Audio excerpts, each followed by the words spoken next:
with another episode. This is just a podcast with Star and Anik, and we have some special guests with us today. That's a nice one. Introduce. Hi, I'm Julian. Okay. And hi, I'm just Christopher. Yes. And then follow. we got I'm Crystal. Crystal here. We would have had another guest, but you know, things happen. But we didn't really think of a topic for this episode. We just wanted to have like our friends that's in like the She was like, what?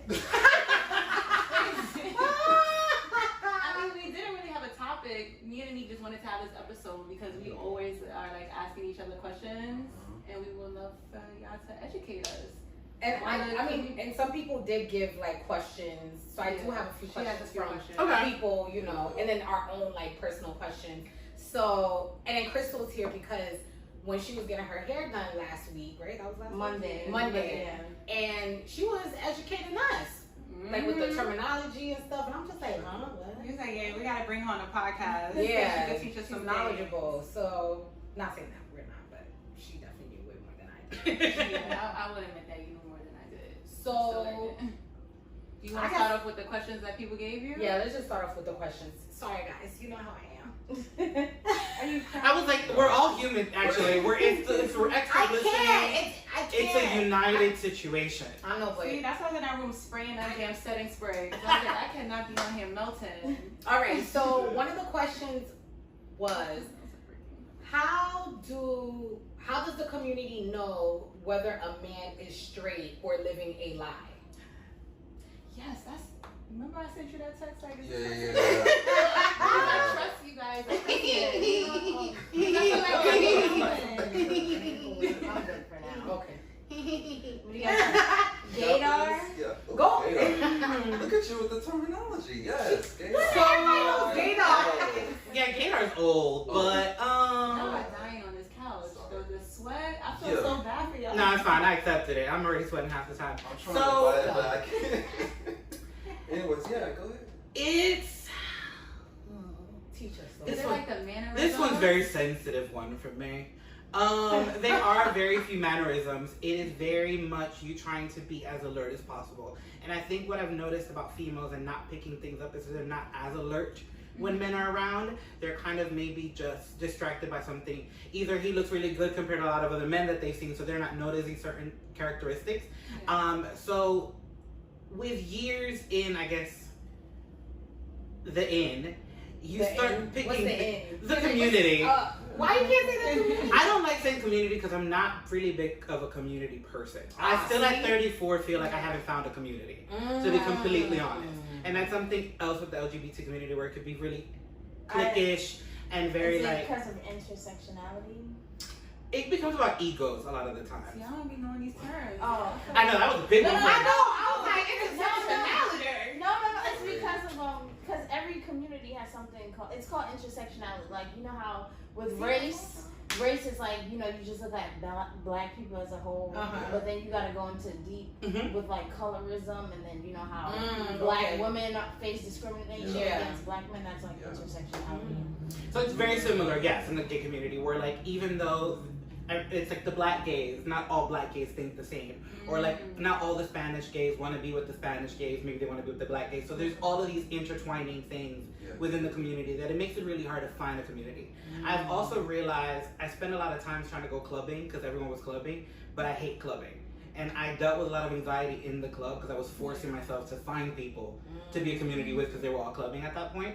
But back to the question, because I've kind of fallen off. You really have to pay attention to mannerisms, eye contacts, and just personality. A lot of the times, a man that's comfortable is a man that's comfortable no matter what. And you know this personally, I grew up with a lot of girls, and they've all had boyfriends. And not one of their boyfriends had ever been intimidated. Well, that's not true, one of them was. I'm gonna need this tea after this. Most of the boyfriends always looked at me like little brother. Gay or not, that was never a problem, and that always was like a straight man's confidence. So a lot of the times when there's a man that seems to be like very homophobic, either there's something deep inside that he hasn't explored, or maybe there's something that he dealt with that he also hasn't experienced. So a lot of the times you can't just go by like being feminine, because a lot of cultures, men are feminine. Like I remember being in India, and in India most of the men are feminine. But it was the men that made eye contact with me that I was like, oh, you gay! So it was that moment where like I'm walking around in those cultures, and even in Dubai, everyone holds hands as part of being Muslim. So you can't go by holding hands and all these other things. All the things that in America we say are homophobic, to them it's their religion. It wasn't until like in India where people made eye contact that I was like, oh, okay, you's down. You're not down, but you down. So in the same thing in America, like there's so many walls that these men have to go through, especially black men, that you have to look a little bit deeper. And as a woman, you really have to know yourself to then know the other person. And I think that's another thing as a whole that we need to learn, especially with everything going on. Do your best to know who you are and what you bring to the table, because it allows your eyes to be a lot more clear to the person in front of you. So I have a question, like what are, because I'm guilty of doing this to Julian and my other friend Joelle, like what are certain like characteristics that is it the way the person talks, certain like what would alarm you like, okay, this person is gay, just by, not just with only eye contact, but just like other things, like. I feel like there's some dead giveaways a little bit. Like I told you, like he has a little bit of gay face. So, yeah, like the way he was posing. The way he was posing. The way he was posing and it was stuff real like like. it's like subtle little cues, because then the community, like you know how to see somebody, you know someone who's in your community as you, like you learn little facial expressions, hand movements, sayings, and just little stuff that just pops up on your radar. Like that's interesting. So like, yeah, I think it's like hand gestures, facial movements, just how you talk, how you vibe. It's just like your aura a little bit. It can be a little bit of a radar. I was gonna say, aura is probably the biggest thing for me. A lot of the times, especially with DL men, in 2020 we're still using that term. What do they call them then? I feel like we've moved on from DL men, but I don't know what the new term is, so I'm still calling them DL. Yeah. Like, let's go with the term. But I feel that with them, you have to look a little harder, because I feel like they try their hardest to not give you these characteristics. So they always are the guys in the group that's trying a little too hard to hit on the girl, or the guy that's trying a little too hard to be tough, or the guy that's just being a little too extra on the like, yo, I'm a man. A lot of the times when you meet guys, they don't fight being a man because it's just who they are. So a lot of the times when there's that guy that's just trying a little too hard, you'd be like, why are you gotta be trying so hard? I ain't accusing you of nothing, you know? So those sometimes are the dead giveaways, but I'm big on the aura, like you said. Like sometimes you could just feel it and be like, it's you. Yeah. I mean, it was the Hello Kitty nails for me. Because he retweeted some girls' Hello Kitty nails, and I was like, I don't know no straight man that would just retweet Hello Kitty nails. So I had a situation years ago with someone who was younger than me, who said he was straight and had a girlfriend. Chris, we having stories. I do. I don't know why. And maybe somewhat, well, no, everyone's told me. I, for some apparent reason, give daddy vibes to people, or that I'm straight. What does that mean? That I look like I'm gonna like knock you down and like be that man for you. Like I'm gonna take care. Okay. Like people just have this thing until I talk. Then I talk and all hell breaks loose and he's like, oh, he real gay. No, he real How did you not know that? Yeah, I was like, how did you not know that from me walking in the room? So I've always come across more men that were hiding. I, for some reason, in my 20s, felt like I had something on my forehead that said, are you undercover? Call me. Because it always just seemed like the guy that had the girl was hitting on me on the street. The guy that was married was trying to hit on me. And I was like, why is it that I go to gay clubs and no one talks to me? But on the street, the man that's married is going to be like, yo, what's good? How? Sway, how? What? But I remember there was this one guy, he was younger than me, he had a girlfriend. And I remember starting to mess around with him. And I was like, how does this girl not know with this underwear that he's gay?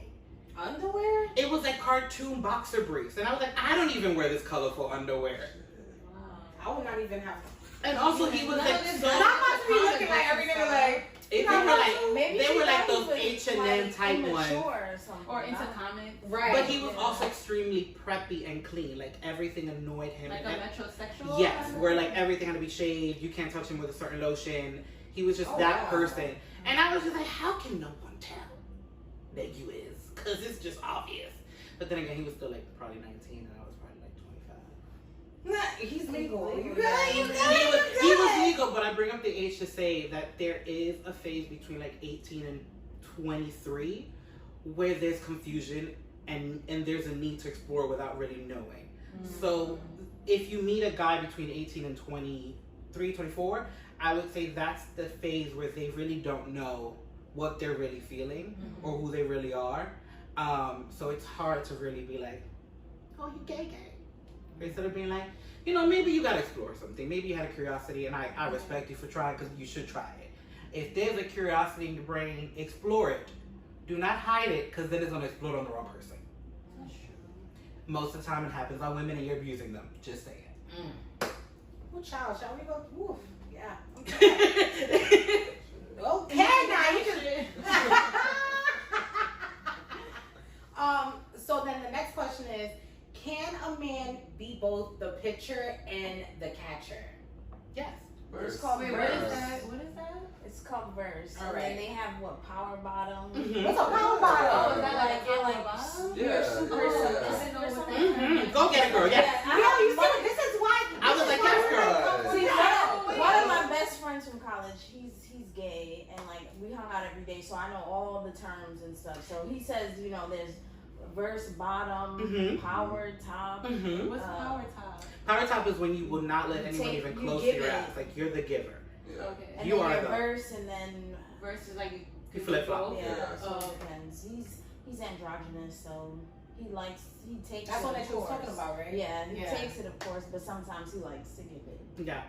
And the power of being androgynous, they don't even know what you are half the time, so you can do all of the above.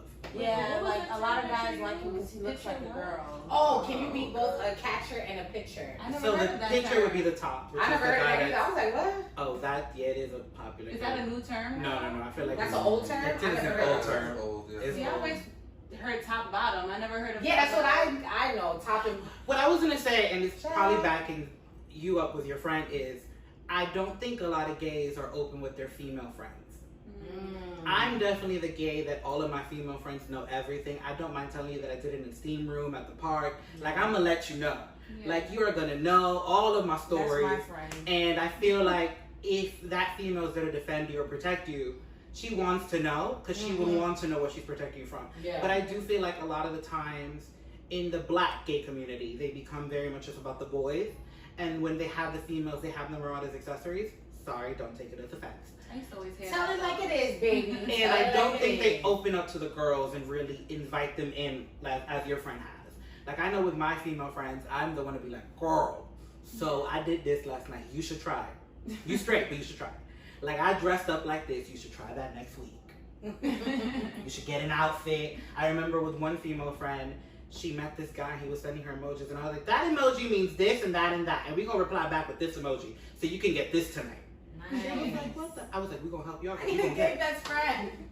But you need an open gay best friend. She was not. Oh, like, what do you mean open? I mean, an open gay best friend that's gonna tell you all the terminology and keep you on the loop on everything. Not just a gay friend that's gonna go clubbing with you and kind of be like, we kicking it, girl. You need a gay friend that's gonna like have dinner with you, come sit on your couch and be like, yo, I really went through this. Not the bitch you. Right, like they're gonna really like invite you in Mm-hmm. and educate you in a way, so you are prepared to meet other gays and be like, you know, or even when I'm with you girls, I'm always Yeah. like, bitch. He is. And everyone thinks it's entertaining, but at the end of the day, That's him. it just makes me feel more comfortable that you are open enough to think that it's entertaining and you want to actually listen. Yes. Yeah. Because a lot of times I don't have a lot of male friends. As you know, I only grew up with females. Yeah. So interacting with guys has always been hard because I'm used to being with females. Females have raised me. I don't have a lot of men around me. So even being gay was hard to interact with other gays. So when I'm around females, like all of the shields come off. And I'm ready to be like, I feel like anything that I would have shared with a male friend that was gay, I end up sharing with the girls because I don't actually have that many gay male friends. But pitcher and catcher is old. Pitcher is just the man that's going to put it in you, and the catcher is the one that's going to get it in. All right. So then, the next question is: how does a gay man know when a heterosexual man is interested in having sex with a gay man? Like, is he just curious? or He something? claims he is straight, but is down to fuck. Does that make sense? Yes, Yeah. Okay. I've had plenty Well, of that's this. by Isn't it curiosity. down- That's by that's a curious. download, right? It's download and by Yeah, curious. It's by curiosity. Yeah. Or Have could you- just be bisexual. No. You haven't? No, I haven't. Wait, Oh, it's like my I whole missed it. life. What did I miss? No. Wait, what did I miss? No, he asked, has he like? Like, has he experienced men that were straight trying to sleep with him? Oh, okay. Because I was like, it's been my whole life. No, I haven't. As I was saying earlier, it's been my Right. whole life. Really? I've actually had I've had fewer gay men up front ask me, and I've had plenty of more men that are married or Do that they are want bisexual. you to fuck them? Or do No, they they just want to fuck you? me. I think that's why I don't get it, because I don't get all those vibes. But you see, that what I find funny is that I give it off to the married men, but I don't give it off to the gay men. The gay men want me to fuck them, and I'm a full bottom. You know, I gotta disclose it. And he's like, you know, so you know. So you know. At just the gays for some reason think I'm a top or reverse, and then the men that are married automatically know that I'm a bottom, and I was like, now I'm confused. I don't know. I was like, I don't know what vibe I'm giving off that's confusing you, because now I'm confused. But I've had plenty. I have a list of men that were all either with married girlfriends, down low, out of prison. Prison?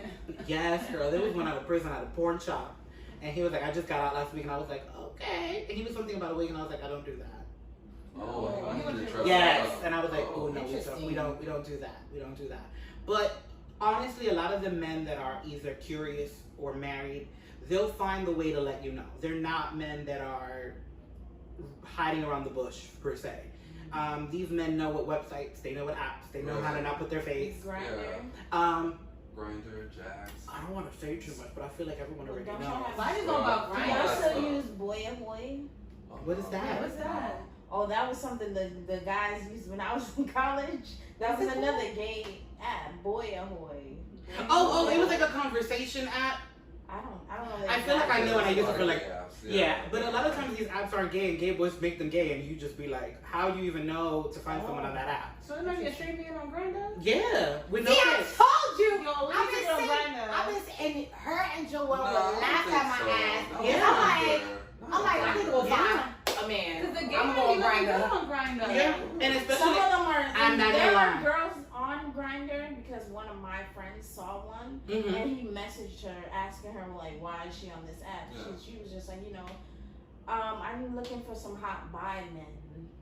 And trust and believe, they are on Grindr. You know, there are a lot of couples and Well, stuff, straight couples trying to find a... We'll get to that conversation. My friend was on Grindr, had a picture of me and him, and the guy asked him, does the girl come with you? Right, yeah. What the fuck? I was like, change that picture. Take me off. But Cover my face. All to say, men that are married or curious will do their research, and then they'll know where to go. Yeah. I've come across them in many public places. What, like cruising areas? Cruising, non-cruising, steam room, gyms. Gyms are very popular. Cruising areas. Like parks, Yeah, bathrooms, parks, public bathrooms. bathrooms. Yeah. I was about to say, they still have gay bathhouses? Yes! They do. That's a thing. So excited. I thought they got rid of that. That was Gay so bathhouse. Have you been to That a was day in the spa? 70s. No. Oh, in the 70s. You haven't That's been to a a thing. day spa? Oh. Oh, it's so What? good. What? A day spa? Like a Korean day spa? Like the happy ending day spa you talking No. You don't have to get happy ending at Korean day spas. Happy ending massages, you gotta find those. Those are hard to find. Although I'm trying to. Anyways, that's another conversation. Maybe for another question. You never saw the movie Milk? With Barbie Milk? yeah. Yeah, they had gay bathhouses in that movie. Where like men will go to like a bathhouse and it's just a and time then walking around. ironic, it was big in the 70s, and then Like a the song? 80s came around, and that's when AIDS came Yeah, around. and shut it down. But so there's not as many bathhouses as there were in the 70s, but there's Yeah. still steam rooms and gyms, and there's still Right, day like- spas. There's Korean day spas And still. men have sex there? Yeah, girl. Oh wow. Threesomes, group sessions. Like they just. I'm like a so private excited. room. I've thrown a hand up. Like they get like a private room and they have. In the gay bathhouses, they used to have private rooms. I haven't really been to a gay bathhouse, so I haven't experienced the like private room thing. Yeah. But at gyms and day spas, it's just everyone sees what you're doing. It's like Really? I feel like the other thing with I don't want to say that they're all gay. What I want to say about men that have a high sex drive, they enjoy being seen. Oh, okay. I think a lot of men. turns them on. Correct. I think it's either the thrill of getting caught or just the thrill of being seen. I feel like men, gay or straight, have this kind of like power when they have sex that they don't mind being seen for the most part. So they will do it in places like a steam room that's not private or a day spa that's not private, or parks and things of that nature, because there's a thrill there of like either I'm being seen or either I'm gonna get caught, but there's a high to that and it adds to the experience. So, but to answer the question again, if you got confused, I think straight and bi men know exactly where to go to find what they need. Would you guys ever like do something for people to see y'all, like in the steam room? I mean, if the vibe is right, maybe. I've done too many. He needed 4 locals. I would say yes.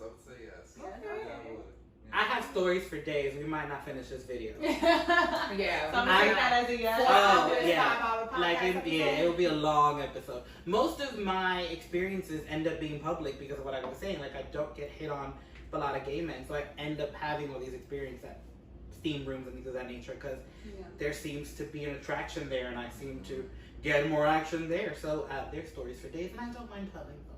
I feel like the community is just so like diverse. Not diverse. Like I feel like it's so exciting. Like just hearing these stories. I'm like, damn, none of me having an nasty room. It's so funny because when I talk to most of my female friends, and all my female friends are straight, they say the same exact thing. I have a particular friend that I go to like a Korean day spa in Jersey with, because she is acupuncturist, so she loves day spas and things of that nature, and we go together.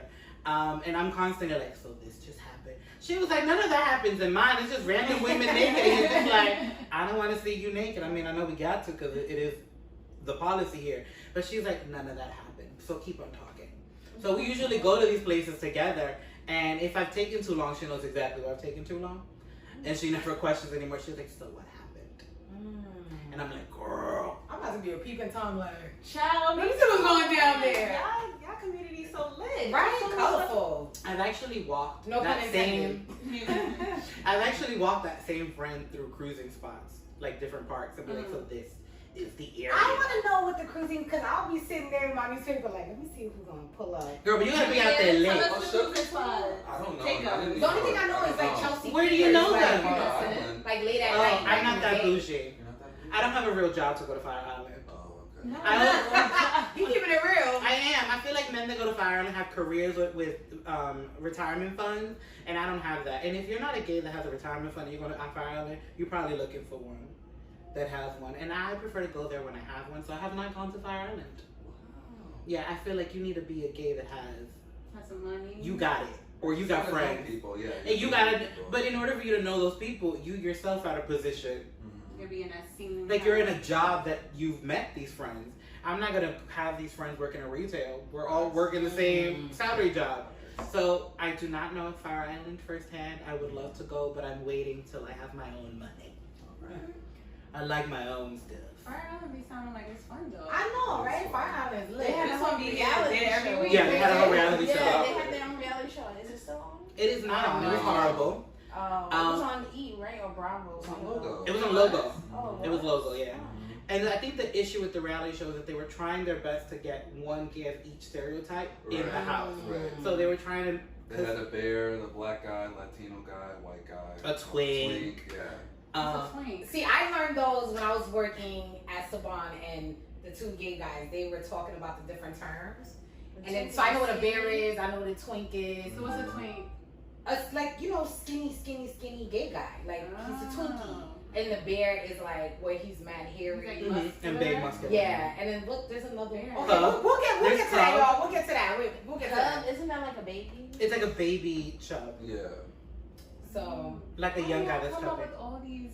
Well, I feel like a lot of these terminologies are from the 70s. I think as present gays, we don't give a lot of credit to the older gays that actually created a lot of the things that we're still enjoying, is the word that I'm going to say. Because a lot of these terminologies aren't new. They're just terminologies that we're passing along. Yeah. But I think the same issue that there is just in society as a whole, there is in the gay community as well, is that although these things were created and a lot of things have been passed down, I feel like a lot of things weren't still said. And I feel like guys our age went through a phase of like there weren't any gay people on television that we really knew to look up to, so a lot of things were still not said. And like you said, like the 80s happened and AIDS happened, and I feel like a lot of people just kind of shut off. And I feel like the gays that are in their 30s, late 20s now had to learn a lot of things firsthand, although we're still using a lot of the terminologies from the gays from the 70s. That are the gays that really kind of open it up. I don't know if anyone's watched Hollywood on Netflix. I've heard of it. So that show kind of was in the 50s and the 60s, and it touches on how in that era, you really had to know someone that was holding something private in order for you to experience being gay, because it was against the law. Yeah. So to think of it just being the 60s, which isn't that far along, that they were hiding behind houses and people were getting arrested for being gay. Right. And it's just 2020 now, and we're over here like being loud and proud. We need to remember that we're only loud and proud because of all the people that were arrested and couldn't live their life, but we're still kind of carrying on the terminology. So a lot of the bear cut things aren't new. We've just kind of found a way to like keep them going. Damn, that just got a lot deeper. Can you tell that I really wanted to come here and talk to you guys? So I have a question. Like, I've been bugging you for a while. Yes. So when you had that moment, for you and Julianne, when you guys had that moment, it was like, okay, I know that I'm gay, and you go into the community, like, is it one of those things where you have to learn from other people these terminologies or different things, or was it stuff that you did your own research and looked this stuff up? I did my own research. The internet helped me a lot. You know? We had the internet. Yeah, we had the internet. Yeah. Because I also had to do my own research, and I kind of had to learn through experiences and what I found and what I didn't find. Yeah. It's interesting because we were just talking about cruising, and back in the 70s, there was like a book with codes of like bandana colors and where they're placed for cruising. And I was like, can we do that? Because it gets so hard sometimes to know who's woo in cruising. So can we go back to the bandana coding? But I did a lot of Googling as well. Because like I was saying, there was no one to look up to. There was no one talking about it. That it's almost like you had to look really deep to try to really figure out who and what you were. Because no one was really showing you what you could be. Yeah. Unlike the children now, they have Little Nas X or they have Frank Ocean. They have different views of what a gay man looks like, that it's not a stereotypical thing, that they can be like, okay, I can follow that lead. In our cases, we really had to like Google. Research. It was like Google, MTV, and Logo helped me a lot. So just sort of like learn about different terms, different ways of being, and all that stuff. So Noah's Ark helped me a lot too. Oh, I used to love that show. Noah's Ark. I also like the Sex in the City, but the gays. Yeah. Oh, okay. It's really good. Yeah. They actually just recently had a reunion for They COVID. did? They had like a COVID, I gotta tell my mom, but she don't put me onto it. She's like, this show is not good. It's like Sex in the City. I'm like, okay. And it is. It's one of those shows that, by the time it came out, I was already a little bit older, but it helped see different types of Black gay men. Yes. Yeah. Because the show also focused on Black gay men. Yes. And that for some while always seemed to be the untalked about thing. And I think it goes back to the church. We're gonna get to that. We're gonna get to that. What about, so another question was, why is there so much domestic violence in the community? Why is it okay? It's not okay. No. It's not okay, but I will say this, and it almost ties into my church topic. One of the biggest issues in the LGBT community as a whole, not just gays, but I feel LGBT community, is there's a big mental health problem that comes with being gay that's never dealt with. And when you can't deal with a mental health problem, you burst out and then abuse comes out. So it was kind of earlier when I was talking about, like, you know, if a guy's hitting a woman, he might be suppressing something that he's probably fighting. A lot of the times with a gay man, if he's hitting another gay man, there's probably still something else he's suppressing and hasn't dealt with due to family or how he grew up. So it's not okay to be a domestic situation, but it's one of those things that a lot of times you don't feel like you have the help or the access to get someone to talk to, and it's become harder to find those things, and you just really need an outlet. So I'm always one of those, for me it was always interesting to look back, because I was like, wow, I am very spoiled. I came into a family that was very supportive. I've always had females around me that have been very protective. So in my case, everything has kind of been laid out with sugar and spice and balloons, because everyone's been open to me. But then I meet other people and I realize how many people run away from home because their parents won't accept them, or how many people grew up with families that was poor and was already in a domestic situation and doesn't know how to break the cycle because they don't know how to heal themselves. So it's one of those things where, like, it's never okay, but you have to remember that a lot of these people didn't have access to help. And you have to, even today, as we're dealing with everything that's happening, you have to realize that even today, a lot of people don't know where to go to get help. And when you suppress things of that nature, you let them out by being violent. I think that also, because I've always been curious as to, like, why is it that when it comes to a man hitting a woman, you know, they have, like you said, they're, in terms of, for the community, like, where do you go? It's always, like, put out in the forefront, like, this is wrong, you don't do it, blah, blah, blah. But then when it comes to the same sex, for me personally, I don't really see that same type of energy the way they do it for, you know, heterosexual people. Yeah. And it's like, oh, well, if it's a guy hitting a guy, that's nature, that's natural. So, duh, it's not domestic violence. And the same goes for women. So I'm just like, but it is because you're in a relationship and you're being violent towards somebody, like being the same sex, like that doesn't. When men, I don't know too much with like women, so I don't know too much about like the lesbian end of the spectrum. Maybe beat each other up. No, I know they beat up each other. I know they beat each other up. But what I'm saying is, I feel that when it comes to men, you automatically have put men in the category where they're fighters. Right. So you assume that men fighting men is natural because you've decided that men are barbaric and that they should be fighting. Right. When it comes to women on women fighting, I don't know because we don't ever picture women as fighters. But we might just be like, oh, well, they're gay. That's what they do. And that's really not. I think that's a lot of the time. And that's really, that should never be the case. Yeah. There always is something deeper that isn't being spoken around. And when you get to a lot of these arguments, it's not even what happened. They were just mad and that moment ticked them off and it was the moment that went off. But it never seems to be about whatever happened in that moment. When you speak to someone who is from the LGBTQ community, it's always like they were just angry and the wrong button was pushed that day and you were the victim to get abused, but it had nothing to do with you that particular day. And that just goes to prove how much anger sits in people and how many people try to hide it. I saw a TikTok thing today on Instagram and I wish I just could take the quote, and it said, I don't understand how so many people are mad about wearing a mask when so many people have already been two-faced. Hello. And the reality is, especially with the LGBT community, a lot of people try to put on this mask of being really happy and joyful, but they're really suppressing something that's really emotional and sad. And that's where a lot of these arguments come. But it goes to prove, I think, also with men, and I was a part of a like body positive campaign. In the campaign, we realized men just don't talk. They weren't given the outlet to speak. Women are given shelter. Women are told to come. There are other women reaching out to other women.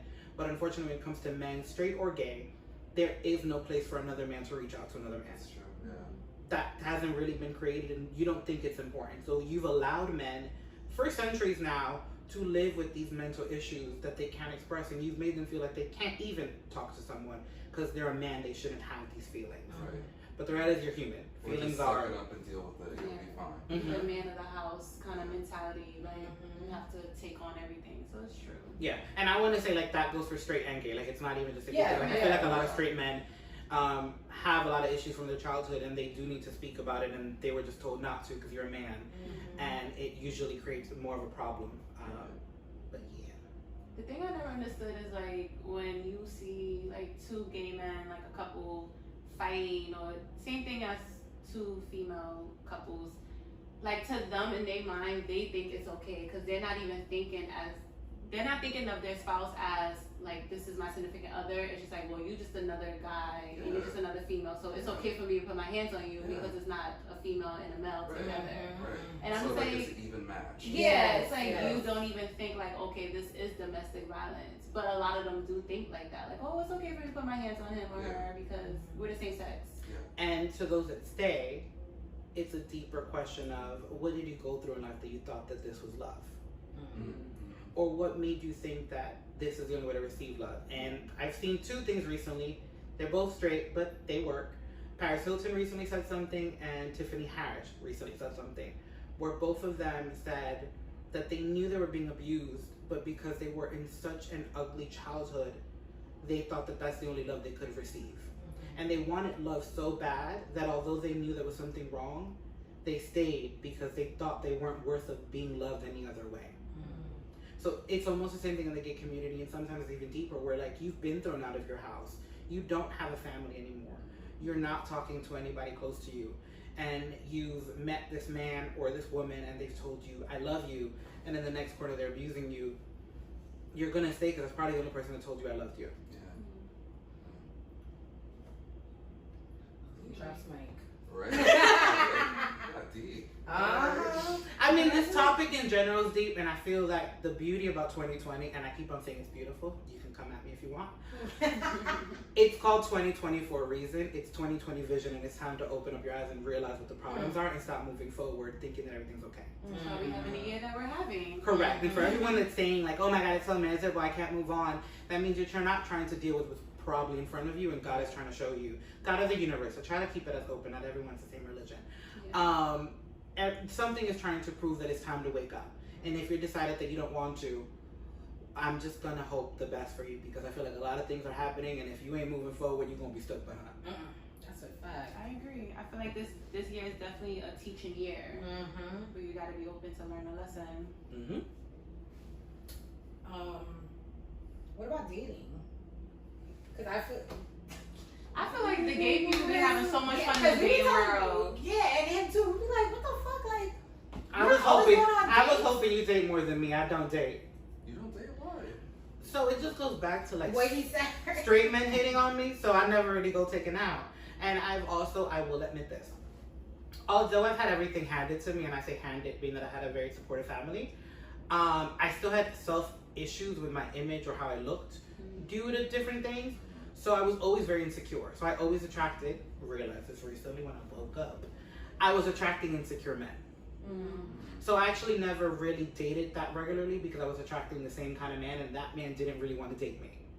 He wanted to have fun with me or like have dinners at home, but he was insecure about something. He saw the insecurity in me. I wasn't dating that often, so I stayed for the cycle. So dating to me is like a weird topic, because in reality, I look back at it, and at 34, I can probably count in two hands how many actual dates I've been on. Are you on the apps or anything? Like, nah, girl, I ain't got I don't have the anxiety support for that no more. Because on these apps, especially in this area, because I've been living in this area for a while, it's always been like, you're not my type, or you don't look like, and I'm like, you didn't even get to know me based on a photo. So I always got that, and I think now that I'm older, I've got that because I was putting that on myself.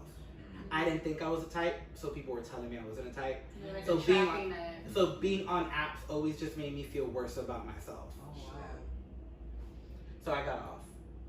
Y'all be having some good looking men on them apps. Hell yeah. I'm about to make a fake profile. Even when I be on TikTok too, and I'm like, well, girl, I said I wasn't dating. I didn't say I didn't sleep with most of the fine men. That was another story. Because I'm like, why y'all got so many fine men on y'all damn apps? fine, honey. What about you, Julian? What about me? That's why I looked at you. I was like, I don't date. You dating? I mean, I date. He's spaced out. I'm not spaced out. Julian's like, I'm just chilling here. I'm just chilling. See, okay. You're like, I'll let Christopher answer everything. I was like, I'm gonna get real serious. To me, or just in general? In general, but with you, I'm gonna use you as an example. I'm gonna use him as an example. He probably thinks that he attracts nothing because that's just what he decided. But to be completely honest, this is big people's perfect picture of height and body. Don't let Julian fool you. He be going on dates. I do. So like what you said, that wasn't my experience or at all on the apps and stuff. If anything, like I got too much attention and I'm just like, ugh, I don't know. Yeah, so. No. He's like, that's all I have for you guys. It's a lot, yeah. He's like, I'm popular. So is dating not hard for you guys? Like, do you guys go through the same things that we go through? Like, niggas wasting their time? I do. Oh, always, yeah. I was like, I definitely go through more of the female things of like, no one calls me back, or like the ghosting thing. Oh, I'm famous with ghosting. I haven't heard about so many people that I just started ghosting people, which is not good to karma back, but yeah. I think that's something that's common in the hetero and the gay world. Yeah.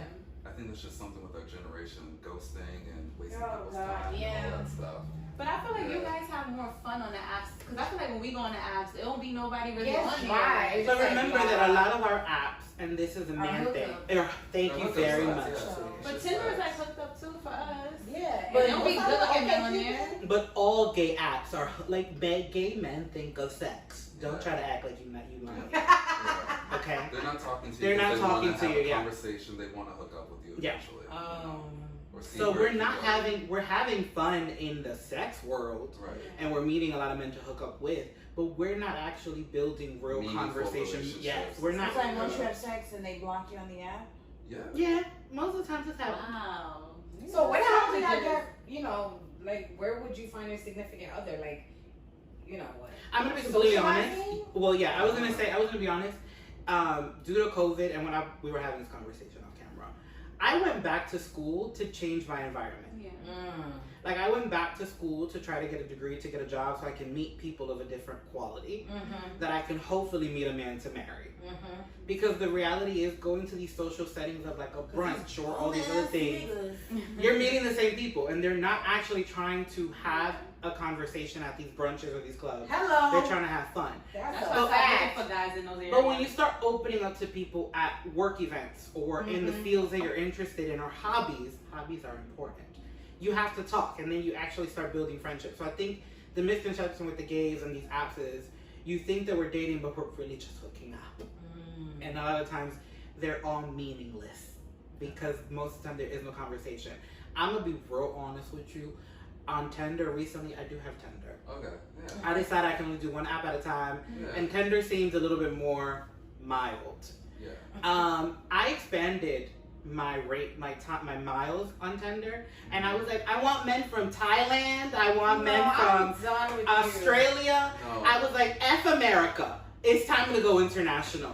And no lie, I did match with a guy from Indonesia, and I thought it was a joke because I thought he was real fine. And I was like, this is a lie. But he had a check and a diamond, and I was like, oh, this is verified.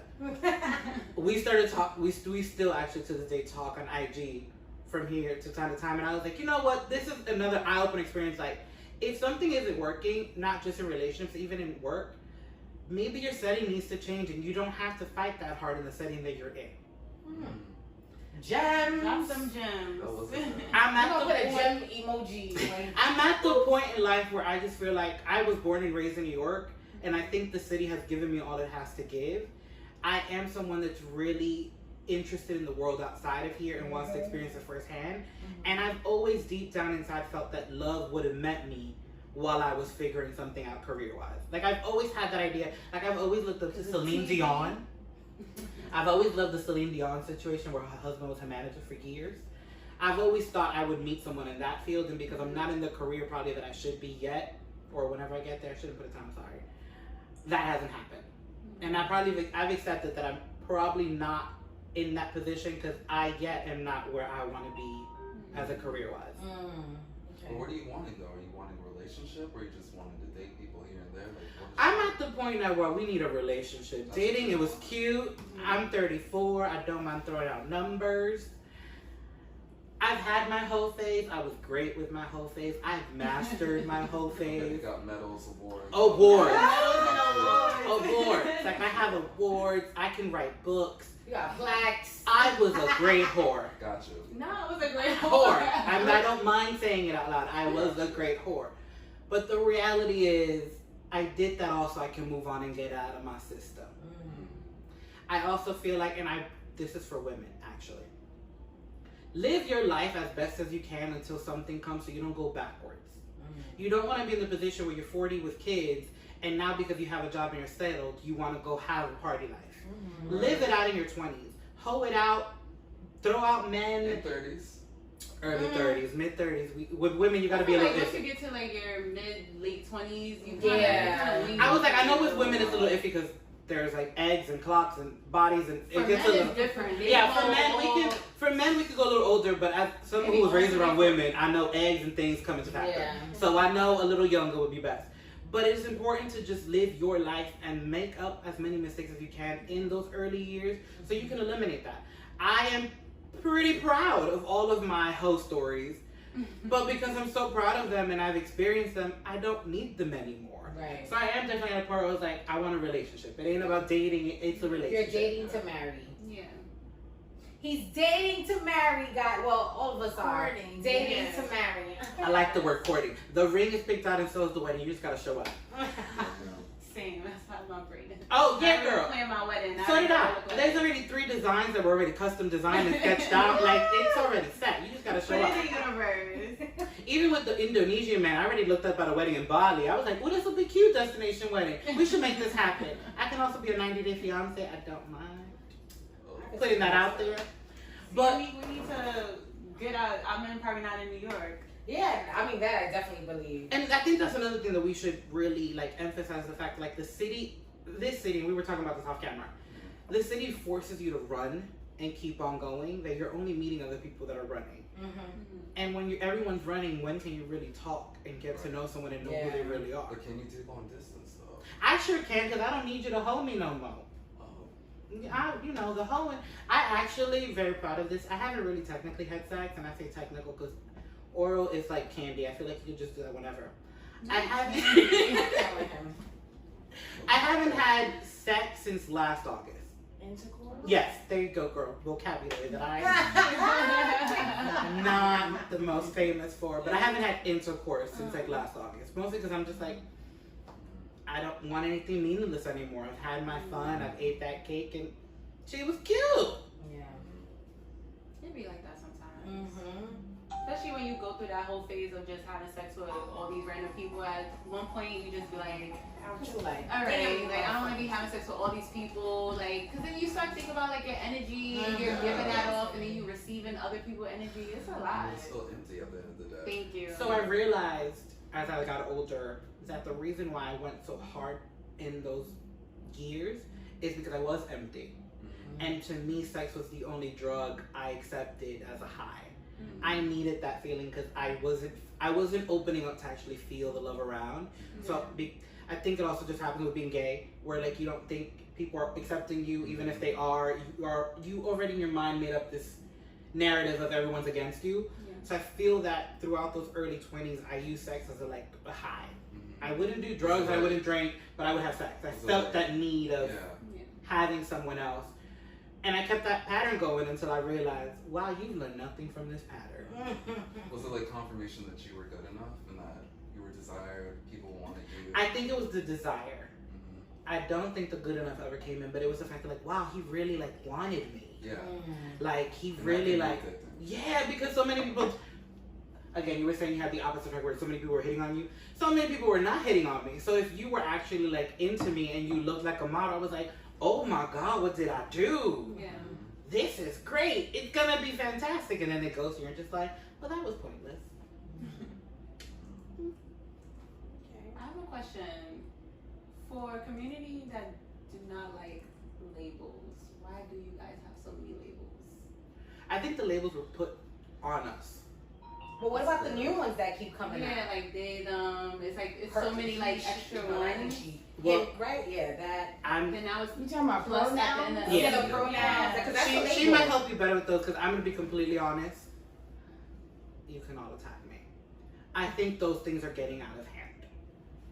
See, I wanted to say the same thing, but he was like, please don't say that because the community gonna attack you. Yeah, you know the community but just like the Jews, you say one thing, they all coming after you. No, but the reason why I said this is because like growing up, it was always this thing of like they didn't want labels. So that's why I asked that question. Like, for a community that doesn't like labels, there's so many labels and there's still labels being like. I think some people like labels though. I don't think the whole community has that vibe. I think some people like identifying, putting people in boxes so they understand how. Yeah, and the thing is, I don't think it's that they don't like labels. I think they just don't like certain labels, like.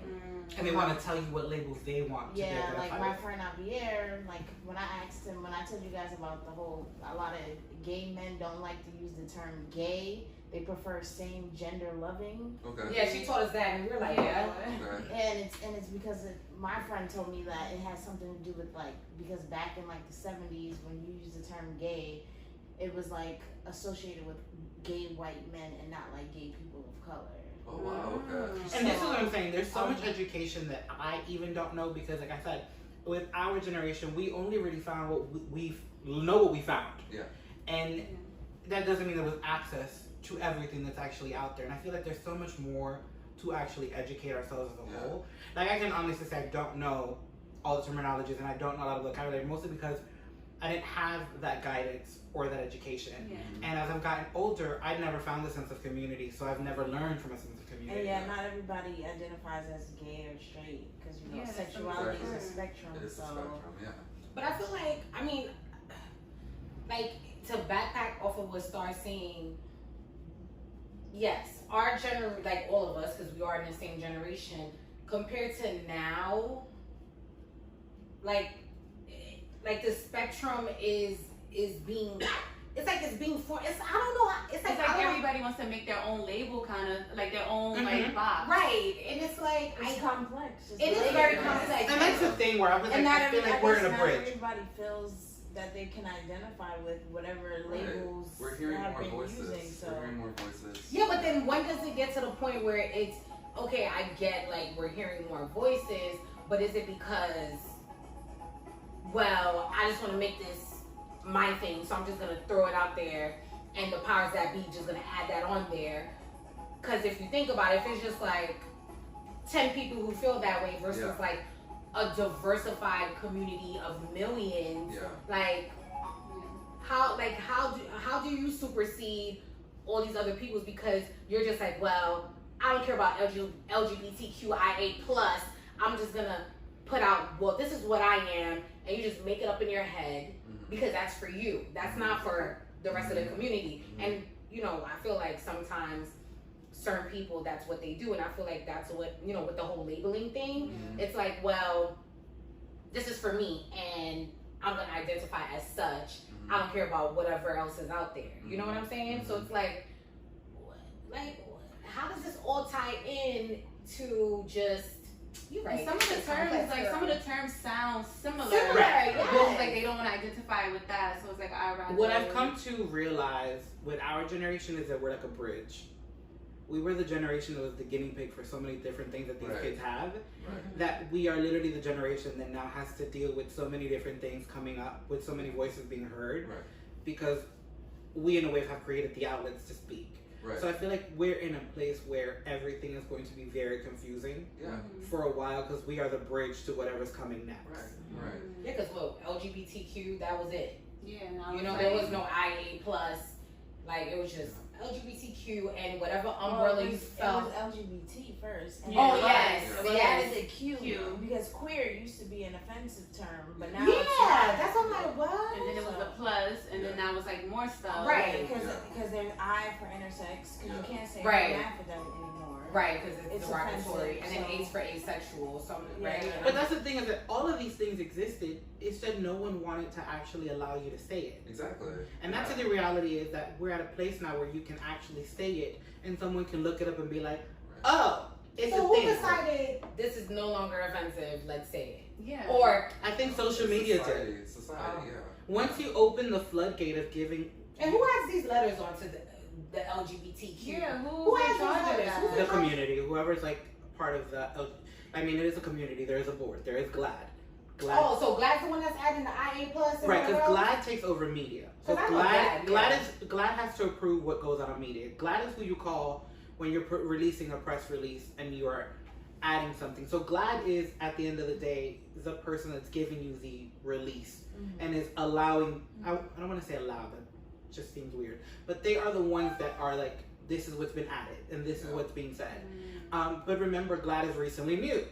So GLAAD is now kind of having to re-educate everyone on things that were already said. But now I see that they're adding like gender identities to it too. But I always thought the whole LGBT thing was more sexual identity. Right. That's what I'm saying. Where I was just like, it's just really a bridge. Your community is evolving. Because now you have agender. Right. Because I feel like in the past, you had people who like bi-gender. I made a face. Wait, what's bi-gender? I guess when you just feel like both. So one day you dress as a woman, the next day androgynous as a man. But no, androgyny is, I guess you'll just stick to being one person. Whereas if you're bi-gender, you just switch up whatever mood you're in. So like, let's say if I'm bi-gender, today I'm gonna dress like a girl. Does that really then tomorrow I'm gonna dress. Because that's similar to saying like one day you want to be a tomboy, then you want to be whatever. There are gay girls who dress switch as up, and then the other days they dress. But they don't want to be referred to as. But this all goes back to that whole topic of mental health. Go ahead, drop the gem. Come on, for us, Chris. Are you trying to say they're crazy or something? No, yo, Julia. No, what I'm saying is when there hasn't been any. Julia's like, oh hell no, I gotta go. When there hasn't been any mental health support, coming. You start feeling like you can express all these different things, so there hasn't been a lot of guidance. So I think we're at a place now where someone's like, well, I feel this way, so you're gonna say that I feel, you're gonna call me this way because it's what I feel like. And it's like, cool, I will. But what I won't do is call everyone else that, because not everyone else feels that way. And that's what I'm getting at. You can come up with whatever label you want, and I will respect the label you come up with. Correct. However, don't think I'm going to generalize anymore. If we're all trying to be individuals and we're all trying to be complex and let us know and be like, this is who I am, great. But we know that this is who you are, and I will respect you the way you are. Don't try to tell me that I got to call the next person that when that's not what they're feeling. And that's, I think, the bigger issue that I usually have with the LGBT community is the fact that, like, I said this today, so we're all this. I actually didn't say that, so you're not going to count me in. Don't control the narrative. Correct. So if you feel that this is who you are, I respect you for knowing who you are. But don't start saying we should call all these people this. Did that person say that? Right. Because if we're talking about everyone's voice, I'm gonna need to. You're asking me to treat you as an individual, then let's not generalize. Say that this is who you are, and I will respect you for being that person. But what I think we're losing is that everyone's trying to be like, so now we should call them this. Who's them? And did that person say she wants to be called that, or he wants to be called that? I'm gonna call that person by what that person told me one-on-one what they want to be called. This whole generalizing and releasing all these things, it's getting confusing. And I feel like a lot of times, personally, in our heads, a lot of things are confused. And I feel like when we haven't been taught how to map that out in our own heads, we start just spitting things out, and then everyone's getting confused. And I think that's what the topic at hand is. There's so many things being spit out because we weren't really taught how to map it out. So now we're at a place where we can just spit it out because we got social media, that it's just like, well, damn, so is that what I gotta say now? Yeah, then you just hop on board because it's like, and it's just like, you know what? Respect who you're dealing with on a one-on-one, and respect your one-on-one connections. I know with COVID, everyone feels like we've lost that through Zoom or whatever, but the reality is, we should all be meeting people for who they are and stop generalizing it based on the cover of the book. And that's also the reality of the matter is, do your best to know who you are, but stop trying to generalize someone else under your category without giving them a voice to speak. We're not at a place where you're voted the voice. We all have a voice, and we all have ways to share that voice. So I'm not the biggest person on all the labels coming out, but I also feel like a lot of people feel the need to express what they're feeling because they didn't have that opportunity before. Right. So I do think, and I agree that it's getting confusing, but I also just support the fact that they need a platform that they never had. Period. Yeah, because I would be lying if I said that I don't be confused sometimes. I'm confused. I be confused. I'm like, I don't I'm understand. I'm gonna call you them. I'm confused. And I think those are the things. kind of similar. But then there was one lady that said she prefers Zier or something like that. Yeah, I heard Which I was like. And those are the people that I'm just like. That's the I forgot her name, but she's a transgender activist that said that. Well, I know recently an act. You see, this is where it's confusing, and I need people to realize what they're saying. Because I don't want to say actor and actress, because then, we getting them mixed up. There was someone who recently was like, I'm them, they, and this. And I was like, okay. What? So, them, they, and this? So what we're not going to do is use already words that have definitions in the English dictionary. Like, get out of here. I'm going to need you to come up with your own. I was like, them is a group of people. That's the Henny talking, y'all. And this is not even... Right. So I was just this? like, I'm going to really need you to find this is a what better I'm label. About. One person just says, identify me as such. And like you said, it becomes like this general... Let me just generalize whoever in the community wants to refer to them, they, this. Well, aside from them, they, but this I feel like that term was kind of, I'm not in the gay community, but I feel like that term came out of nowhere, and I was just like, wait, where did this term come from? It did come out of nowhere. I felt like it did. But then I feel like I can't speak on that because you guys are in the gay community, so that term probably was there for. And I have asked like my. It could have been just in their own community. Didn't I ask you too what you want to be referred to? I think I had asked you one time. I was like, moving forward, what do you want to be referred to as? And I also had asked Joel the same thing. And Joel was like, I am a he. And then you said that. I think that's more so cisgender. Even that, cis. Yeah, that's thing. I'm like, cisgender is because of, it's supposed to, I guess, make trans people feel. Here's my gay them this right here. Not that they're not left out. But I think that's more for people who don't identify as being man or woman. Yeah. So wait, what, cis? No, those. That's what that is? Yeah, for those those that don't like identify with either gender. Wait, but is there another term for that one? No, it's them. Like when you refer to them, instead of saying, "Oh, pass it to the bi-gender person," you say, "Pass it to them." But here's the reality. How many people actually say that? Exactly. Which is what I want to get to. Is that all of these things are being said, but am I not calling you by your name? I mean, they have it now. See, but I'm happy you brought that up because that's where I would get confused because when I would think of like they want to be identified as this, I'm thinking like, wait, can I not call them their name? Because that's why I would get confused. Correct, because they've been promoting it to like them, and I'm like, I'm calling you by your name. Yeah, whatever that is. Whatever you choose sexually or whatever, that is yours. And I've always been very big on like, I'm not over here being like the gay person or the straight girl. You have a name. I'm addressing you as a person. Yeah. And if you have not been in a position where that's been your case, then that's something you have to deal with personally, but you need to not be creating all these labels that are confusing now a lot of people. And the other thing with confusion is there are so many things that people are dealing with on a daily basis that adding more things to the equation is just heavy. Yeah. And people do want to be respectful. But is that not why you have a name? Should I not be calling you by your name? I feel like that's the name of a book. But I'm just one of those people where like, if you tell me that this is your name, that's what I'm calling you. Yeah. Well, I mean, if you don't know how to use Julia, what do you think? No, if you don't know how to like use their pronouns, I think using their name is a good, like, easy give, But how many times are you using a pronoun when you're addressing someone? I don't know. I really haven't paid attention to that, And I feel like if it's someone who's using pronouns, it's someone who's trying to just be disrespectful to be disrespectful. If we've ever been in a situation where and someone's like, so the girl over there, pass that over to her. It's just someone who under that tone is almost trying to be shady. Yeah, but sometimes you can make a mistake. That happened to me one time because Yeah. I went to my best friend's brother's school to watch him in a play, and I was meeting his friends, and one of them, they, them, they, them. We were talking, and I referred to they, they, them. Sorry, I'm not laughing because that. And I said he, and he had like they. You see what I'm talking about? You see they, them had in terms of, I guess what we would consider feminine. The nails painted, all that stuff. He was feminine. They, them was feminine.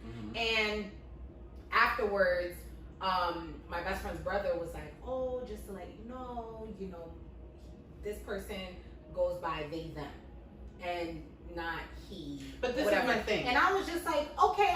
I was like, okay, no problem. Like, was this elementary school? Girl, no, this is like a couple of years ago, like a few years ago. But it's like, at that moment, I'm not gonna know that. And that's what I'm saying. And even though this person, they didn't act, like, oh, because I'm not gonna lie. I feel like sometimes some people in the community, like, they come off very just like angry. You should know this. Yeah. You know what I'm saying? Yeah. And it's like, listen, I go by she, I go by her. Like. But even in that case, you had just met the guy, the person. Sorry, you had just met the person. Yeah. So it's one of those things where like you can't always just assume someone's gonna know how you're feeling. And I Or think they were you talking can about use those feelings. pronouns. You know what I'm saying? So it's one of those things where like if you're meeting someone for the first time and you're gonna be meeting that person for a while, then introduce yourself to that person. Right. So they can be respectful because I'm sure they want to. But to assume and expect people to just off the top of their heads know all of this information outside of what they're already dealing with, that's disrespectful. I'm saying it straight. That's just rude and disrespectful and it's self-centered. And that's when I usually am like, there's something you have to deal with yourself before you start putting this to other people. Because to assume that everyone's gonna know everything under the sun that they haven't already, that they're not experiencing on a daily basis is rude. Yeah, like if I'm traveling somewhere and I've never been there before, I can Google, but that doesn't mean I'm gonna know every aspect of that country. I feel like that's a small majority who get offended, though. I don't feel like that's the vast majority of people. But what's unfortunate is that small majority is the ones that have the biggest voices. Yes. Yeah. Which makes it seem like it's a the bigger bigger majority. Right. So that's why I be like, girl, we can't let the community because you do one fuck up and But I think that's the case you. with everything outside of LGBT or just in general. I feel like it's always the most angriest person that has the loudest voice and makes it seem like it's a community when it's not. And I think as time goes by, what we really need to do is just start stripping that away and start dealing with what we're actually experiencing instead of what we're seeing someone else experience. Because there's just too much. So I've always been like curious about this, and you know, I've picked people's brains about it. What is, and you know, we see it on social media more and more and more now. What is the issue between gay individuals and the transgender community? What is the issue? What is the problem? Because I feel like I have yet to come across like someone in the gay community, or just like various different like voices. Like tension between them. Yeah, like what is the hate?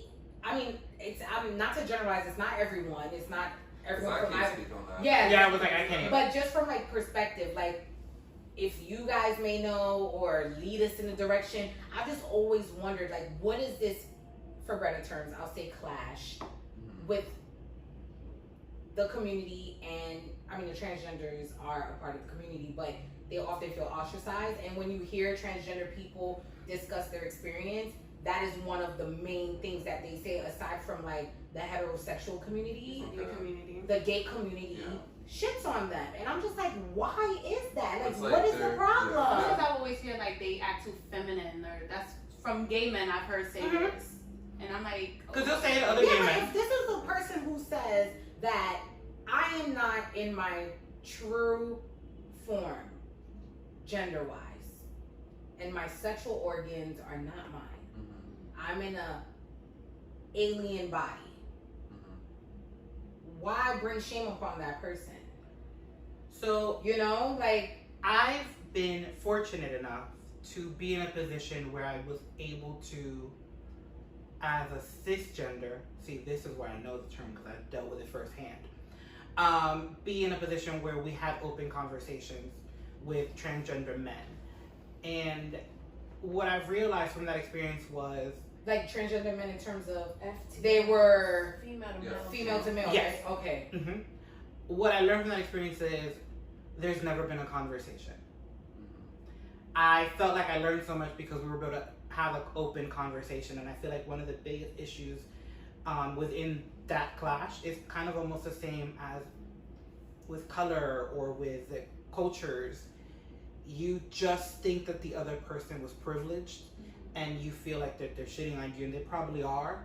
And a lot of times they're shitting on you because they actually don't have any education, and they've almost been maneuvered or thought to shit on you.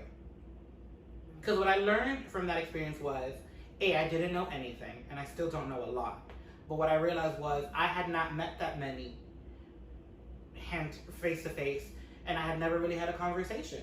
I didn't really carry hate because I just don't normally carry hate. That's not really my thing. I'm not one that I'm like, we're all gonna hate this person because we decided we're all gonna hate it. I'm a one-on-one kind of person. I really don't follow the people. I don't have that many friends, FYI, because I just don't like generalization. But what I realized from that conversation and just kind of having a one-on-one was the conversation's never had, and you just kind of don't open that page to them, and you're just kind of in a way. But what's the conversation that needs to have? Just experiences that are very similar, and you're almost thinking that they're not. You're thinking because they're not in the body that they feel like they are, that you can't understand them. But the reality is, as a gay man, although you're in the body that you feel like you need to be, there's still emotions that you feel like as an early age are not your emotions because now you love the same sex.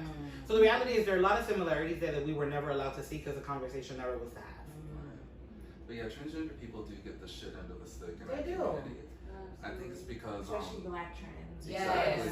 Because there is a form of privilege for being a cisgender gay man or a cisgender lesbian. You know, we don't experience certain type of things that a transgender person might have. So when it comes to finding employment, when it comes to healthcare, when it comes to all this other stuff and I feel like the LGBTQI plus all that. You missed the letter. And he in a community, y'all. I know. Julian's like, I don't give a fuck. He just heard I tried. Yeah, we really don't support our transgender brothers Well, and you mean sisters. the LGB, but not the T. Correct. Yeah, we leave them out. We don't really take care of them as we should. You know, once we got our rights, or you know, we're like. But that's the thing. Your rights was because of a transgender person. Yeah, but that's what I'm saying. Which is crazy. But that's what I'm saying. That education isn't passed down to everyone. But it's crazy. It's not information that everyone actually knows. Believe it or not. Okay, so basically a lack of education. So Stonewall Rebellion, you would say that there's a good percentage that are unfamiliar with what Stonewall Rebellion was. Yeah. At least not the details of it. Yeah. I know. I'm saying yeah because I was like, I was one of those people. Then the movie came out and somebody was like, the movie ain't right, it's this, and it's one of those things where like, I've had to learn on my own that there's so much information I don't really know, and that was one of those that I didn't really know.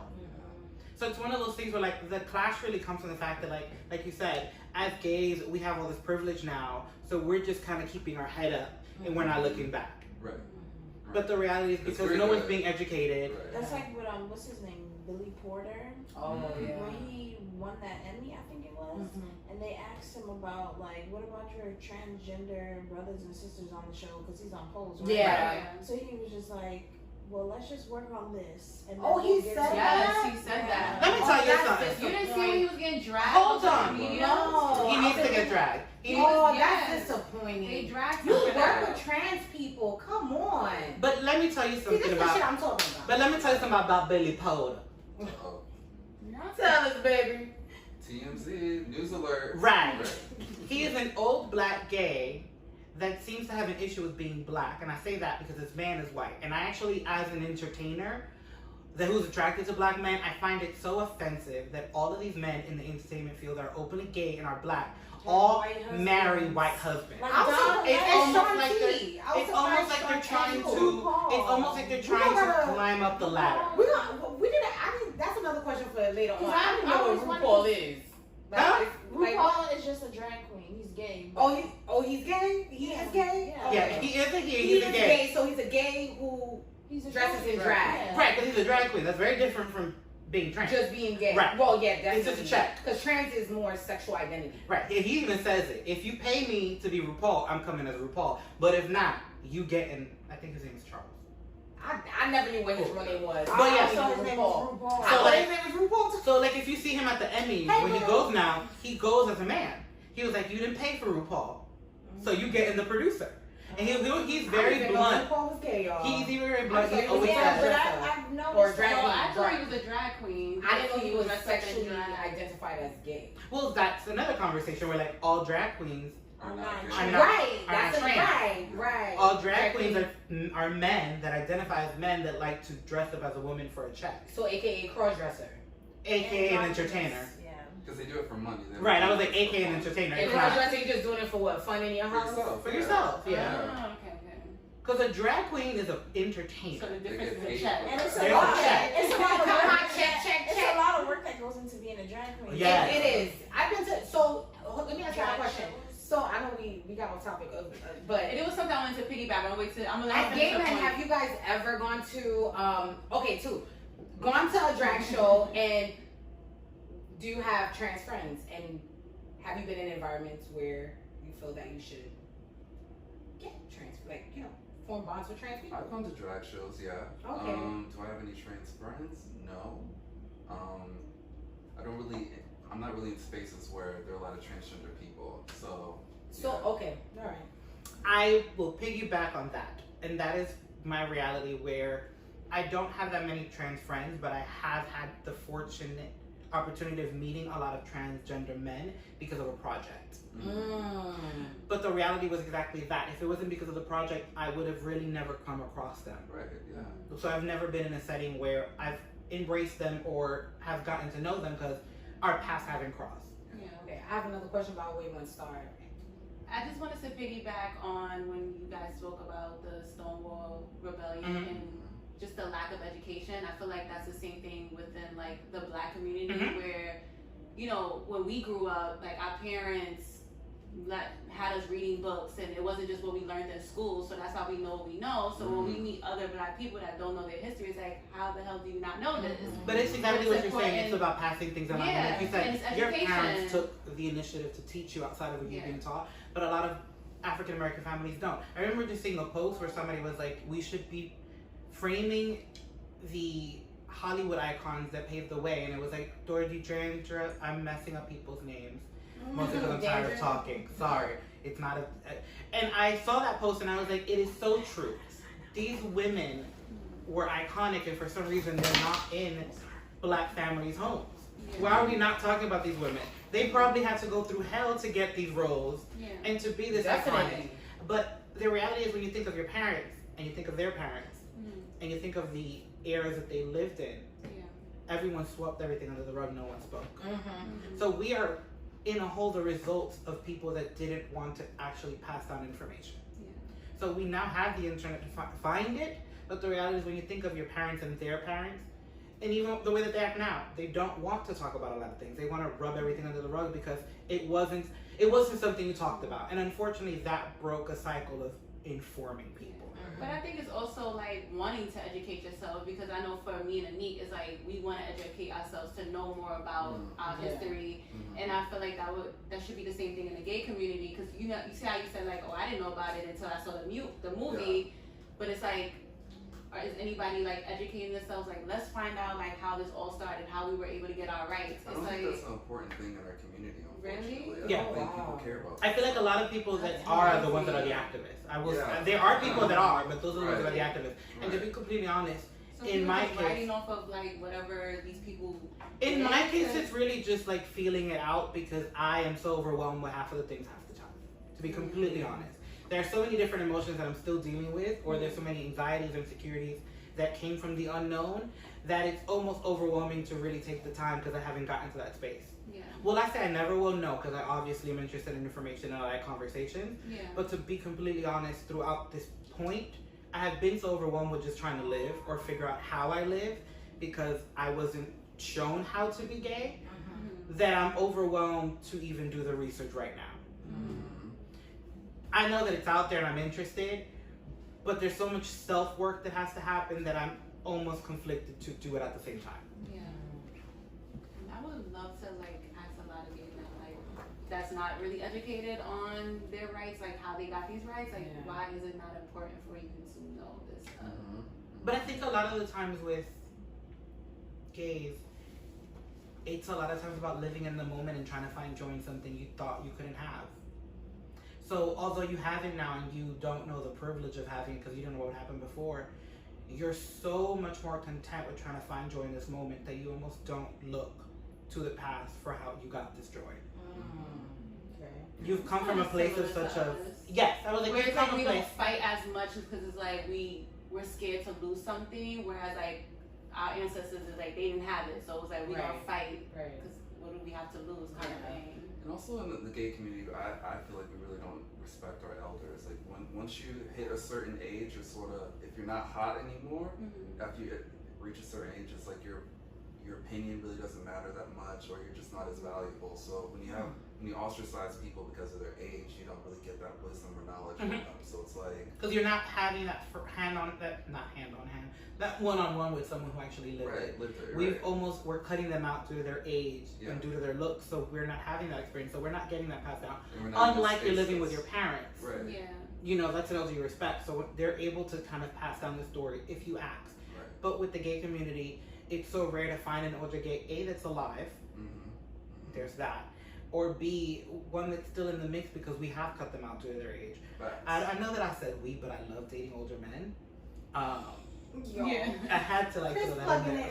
I did. Because the other thing was, although I dated a lot of older men, and by older I mean early 40s, mid 40s, I came to realize that a lot of those men were still dealing with some kind of insecurity that they weren't able to live their life when they were younger, and they're now living. So they're experiencing a different kind of gayness in a way now in their 40s than they did in their 20s, because around their 20s they couldn't. So it's even one of those things where like, even though I'm considering them older, it's almost like you have to go to like even a step above that to really find the history and education, because that group, wow, the insecurities there. But I feel like you guys could learn so much from each other because, like you said, they lived in a time where they kind of had to like be quiet about it, whereas like now you guys can be more open. You guys can learn so much from each other. We're not in those spaces with older people, so it's like it's interesting. I had a retail job last year. We don't give free promos, so I'm not saying where I worked. And it randomly occurred that in the cafeteria, it was like 3 different generations of gay. And it was like an older gay, a lesbian, and then me. And we were talking about Pose, because Pose deals with the past. Pose is almost like an education for a lot of people. Yeah. But there's so much more there's so much more that happened even before Pose to get to Pose that I feel like you even need an older gay. But the oldest person in the room was from that era. So he was explaining how hard it was to know what club to go to. And then the lesbian was a little younger than him, and she was like, yeah, I remember knowing a few more things because I got a little bit more access. And then I was like, oh, but there was all this stuff when I was gay. And it was really that trickle down of like, we don't really have that many big gaps of age, but so many things happen so quickly in that frame that change rapidly. But I do think that the information is out there and we should do the homework. We should kind of realize that everything in the moment is not everything that it seems. And I think that's another education just with the year that we're in, where it's time to kind of press pause on just trying to live in the moment and realize that we got to this moment for a reason. And also a lot of things have gotten out of hand due to just living in the moment. And I think you guys would appreciate it more if you learn from the elders, just their experience, and you appreciate like, damn, like I have all of this because. I'm not saying you guys, because you guys. No, but I remember, like I mentioned Hollywood, the show, and I remember watching the show and be like, damn, like, I don't want to give the show away because everyone should watch it, but like in the show, and even in order for you to find like an escort, it was through a gas station that wasn't a gas station. The gas station was pimping out guys that were pumping gas for men and women. And that was really the only way to find a man. And the only way for you to have a party was if someone invited you to a dinner party where they were holding it on their private estate. Right. And you were just hoping the police didn't come to arrest you in that house. Yeah. And they had little different code words like, are you a friend of Judy or something? Correct. So like even as that little education is really was just like, wow. Yeah. Like, but, and then I think my question always is like, how do you respect them now that they might not even be here? Like, how do you show respect for what you do have to those that might not even be alive still? Maybe educating others, passing down That could be a way. Because I do like shows like that that are reminding a younger generation of. It's funny though, because both shows that I mentioned are by one person, so I guess we need to give a lot of credit to Ryan Murphy. Because he is Pose. American Horror Story. Well, because he's Pose and he's Hollywood, and he's used a lot of these older gay storylines. Is he gay too? Yes. Oh, he is? Yes. He's used a lot of these older gay storylines and brought them to the modern world.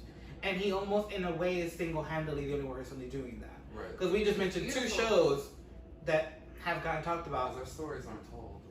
That's another thing, where, like, when you think about it, when did Brokeback Mountain come out? Right. That was what, 2005? Yeah. You really think that your stories are not told? That was the first time a gay movie was even in the Oscars. And after that, another gay movie hasn't like been told or not recognized on a high platform? Not told. There's really not a told, lot of like, shows that are But even about that. usually when there are gay movies, they seem to be very sad. And they're very stereotyped. Exactly. Yeah. Like Moonlight to me was really sad. Yeah. And that came out. It's accurate though. I'm gonna be completely honest. Because I feel like when I I watched when I watched Noah's Ark, I was like, is this how the gay And then community what's the is? other one? was. The L word, It the was L word. Oh, I remember that show. But remember, these shows are like a sprinkle compared to you thinking of the 50 million shows that are being released a year. Like Right. it was a gay network, right? Logo? Most of them were on Logo. It was a Yeah. Queer Eye for the Straight So Guy. nobody's Yeah, that was a allowed- reality show though. Oh, that's what that was? Yeah, Oh, they okay. were So going when to you think fix about it, it. nobody's gonna They were going return to fix to some people's that houses. network. That's what the Queer Eye was for. The houses look bad. The gays came Yeah. and made it look pretty. I'm gonna be honest. That's what that show was about? Yeah, it's about making, I it's the didn't gays know make it pretty, people. making So other an people. HGTV And then show. they had Queer Eye for the Straight Girl too, but That didn't last long. yeah. I'm gonna be honest, in quarantine, I started watching Asian shows. Really? Because- like Korean dramas. Yes. She loves Korean. Yeah. Well, I've been watching a lot of the Thai ones, and they're called, the Thai ones are called Boy Love. And the reason why I've been watching a lot of the Thai ones, and I've passed them along to my straight friend, and she was watching one of them, she was like, there was just so much honesty of love that even I as a girl was into their relationship. And the reality is, when you watch a lot of these Thai shows, their storylines are so much more light, but also real. It's about boys in high school dealing with raw emotions and not knowing if they are, if they're not, being in love with this one and really pursuing this one, or being in the work environment. So it's, like you were saying, a lot of these stories that are in these shows are just very stereotypical, and they're always really sad. Yeah.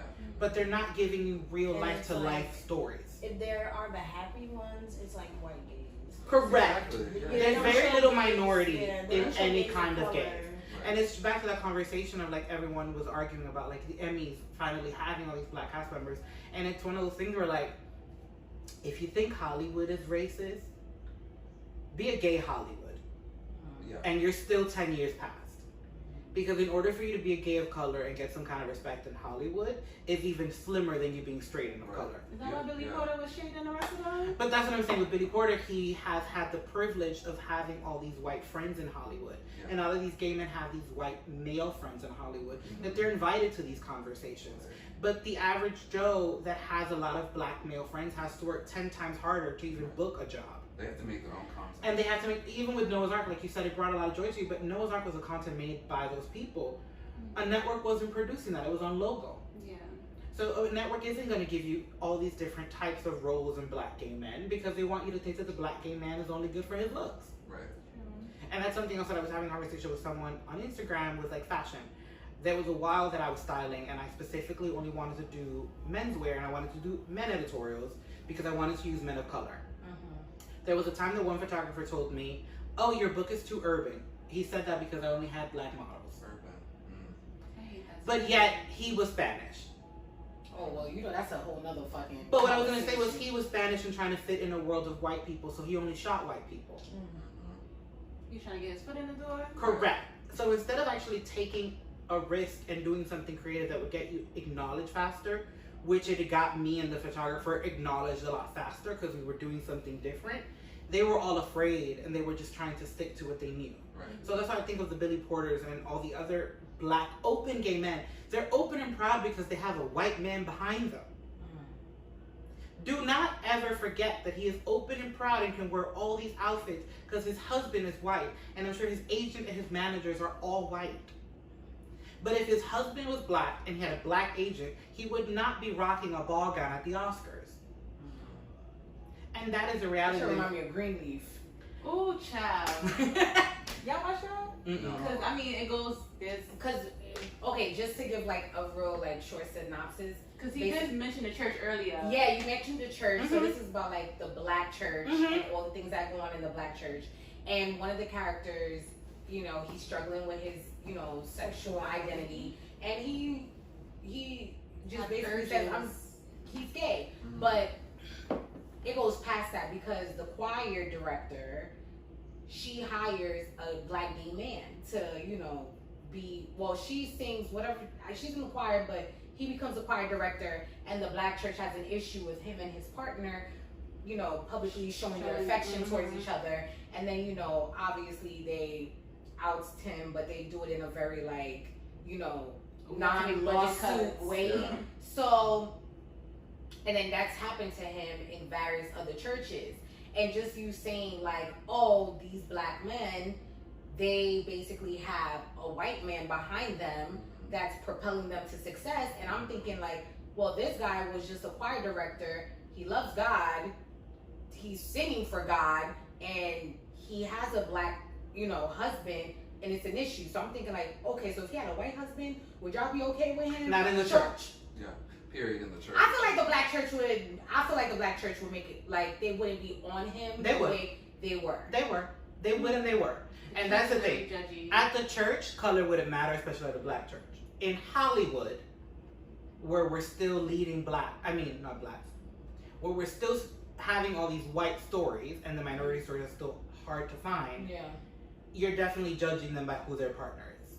Even like the Hispanics, they have white partners. Yeah, think about like America Ferrera. Yeah, like she's a lesbian. She's not a lesbian, but she has a white husband. She has a white husband. What's his name? Salma Hayek. New Kids on the Block. What's his name? Jonathan Knight. Oh, I don't know. He's Spanish. Yeah. No, he has his husband is Spanish. Oh. because their last name. I don't even know Ricky Martin from. And Ricky Martin. He got a white husband. No, he has a Spanish. His husband is of Latin descent. Yeah, because he's Portuguese. White. But he's like very. You know. But like his husband, I think is Hispanic, but a white Hispanic. But because I thought he was Spanish. But that's a whole nother topic about dealing with Spanish people in color that we won't get on this video because that's a whole nother topic. But back to like the church and tying it in, even in the show, if his partner was white in the black church, that would not matter. He's gay. He's gay. We just don't do gay. Period. And we don't do openly gay. Period. And that is the issue a lot of times with the black church in general and having black sons. Is you have installed this idea that God does not love you. And I would really love to know who said God don't love gay because he made gays. I'm just putting it out there. But they've passed down these things that they've been told by these pastors to tell their sons that they've almost locked up their sons in this misery. Mm-hmm. Because a lot of these sons love their mothers. And I'm going to go with mothers. A lot of times it ends up being the mother. And they'll do whatever they can to make that mother happy. That they'll suppress whatever they have to if their mother said that she hates what she hates. Mm-hmm. Because the black church told her to hate it. I actually have a friend who the brother came out a little older in life and he's engaged now. And his mother is still not okay with it, but she supports the relationship. Mm-hmm. But because it's mostly because she's still a part of the church. Mm-hmm. And the church told her it's not okay, so it's not okay to have a gay son. She loves her son, she loves the boyfriend, but she doesn't like the fact that they're gay. And it's almost like, but that don't make no sense. You love them. You just said you love them for who they are. So it's almost contradicting, but it's contradicting because the church told her it's contradicting. And a lot of that generation really did whatever they were told. It's almost like, do what I say and don't speak. Mm-hmm. I don't gotta speak. The people before me spoke and they got killed, so I'm not gonna talk. Mm-hmm. So they passed it down, and I've dealt with a lot of what I say church boys who wanted to be closeted or didn't want to really have the confidence because their mother didn't want them to. And they thought that they had to marry a wife. Marry a wife. Even though they were attracted to a guy because that's not what their mother was looking forward to. But it's because of the church told her that. Well, more so the Bible. Yeah, because that's what they're, going with. It's crazy. No, I was gonna say even in the show, like with him going to these group meetings, and it's like praying it out or taking certain things to get the urges away. They actually have like something called like gay conversion therapy. Yeah. Oh yeah. And it's like where they trying to get the homosexuality demon out of them. And that used to be in the psychiatric book. Being gay was a mental health. Yeah, it was a mental health disorder. And I'm like, if that's like, I just never viewed it as something being like mental health or anything like that. It's like, this is who you identify, this is your sexuality, that it is what it is. And I will say, because I've mentioned a lot of mental health, and we just brought it up, when I'm talking about the mental health, there's a lot of the emotions that we're dealing with that we just don't know how to express. Yeah. So it's not to say that it is a mental health thing, because it's not. It's just a lot of the times there's so many different emotions coming at the same time that it would be helpful to have some kind of mental health exercises to express those feelings. Because a lot of times you just feel like they're not valid, and yet you're still feeling them and you don't know why. So that's why I'm saying, like, a lot of times with the gay community, it would be helpful to have mental health support just because of the feelings that we're dealing with, but not because being gay is a mental health issue. Just to clarify that. But according to the church, it is, and it's like, right. What the hell? Yeah, it's like. A demon. And they use Sodom and Gomorrah. Oh Lord. Yeah. Child. Let me be a demon, because I'm having fun. So, how do you guys feel when, or if this has ever happened, if someone says to you that, like, this tends to be like, like one of the top conversation pieces, being gay is a choice and you're not born gay. Oh, I got a story. I hear that a lot though. Yeah. It's a goddamn lie, that's what I'll say. Right. So you guys tell us, like, you were born gay. Yes. You were born gay. Mm-hmm. Okay. Mm-hmm. I can choose to live a heterosexual lifestyle. Right. But we asked you that too. He was like, Joy, you gonna fuck a girl? He was like, no. hell no. No. Would you ever fuck a girl? If I was bored enough, yeah. Oh, boy. Enough. Then that means absolutely nothing. No, it's not absolutely nothing. Because what if I'm at a party and there's a threesome happening, there's a girl that happens to be there? I'm not going to say stay no. hard enough to insert your dick inside of a vagina? I haven't done it, so I can confirm that. Oh, okay. I'm happy. Because I'm like, your dick don't stay hard? But as a power bottom, I still fucked other men, so maybe it's possible. I probably would. I didn't think about it. Because, as we were saying earlier, it's the adrenaline. I might actually just do it because of the adrenaline of what's happening, being in the experience. Okay, if you like in the moment. Party on! Yeah. Do experiences. Can't knock it till you try it. You brought that, you asked them that question because that makes me think of the Wade's son and how people criticize him in Gap Union because they was like, oh, he's a kid, he doesn't know. But Child, that child always knew. I've seen the videos. So I'm happy you brought this up. I've seen the videos. So that child knew. And I respect them as a black couple because, A, there's not that many black couples. Let me start there. I respect them a lot too. I respect them as a black couple with a united front that's been open about struggles that a lot of people don't want to talk about. Yeah. But to their daughter, because now it's a daughter, she always had traits and she's always lived a very bright life. Like I remember videos where she might have been 7 or 8 and she was co-hosting with another son of another NBA player on some like NBA show. FY, amazing host at 8. But there was just so much spunk and so much personality that you were like, oh no, sweetie, that's a sugar. That's a sugar. That's sugar. It makes me think of the old school people. Word. Because it was just like bursting. But the beauty of it. That's what you meant earlier with the mannerisms. Right. Yeah. Like if you look at that video, there was just no denying that in that little boy, because at that point it was a boy, there was a girl. Like everything that was coming out was full on. Wait, hold on a second. So Dwayne Wade's daughter, she's not trans. She's well, I think she's transitioning. Wait, so she is trans? Yeah. Yeah, that's what she is. I thought. Wait, what? That's why people were dragging I thought him it in was Gap just Union. I thought. You thought she was a cross dresser. No, I just thought he was gay. No. No. Oh, he changed his name. Yeah. And that's I why mean, they were gay dragging. men can change their names too if they want. So No, but in the whole press release with the name change, it was a gender change. And they were like, oh, This is our daughter. That's why I missed that part. I missed that, y'all. Yeah. So Gabrielle Union and Wade will always be like our 2 daughters and our 2 sons. Love it, yeah. But yeah, innately I knew I was gay. And then you know. And then some people been saying they think D Wade is living vicariously through her. Yeah. Oh gosh, why? How Because can he he thinks his name.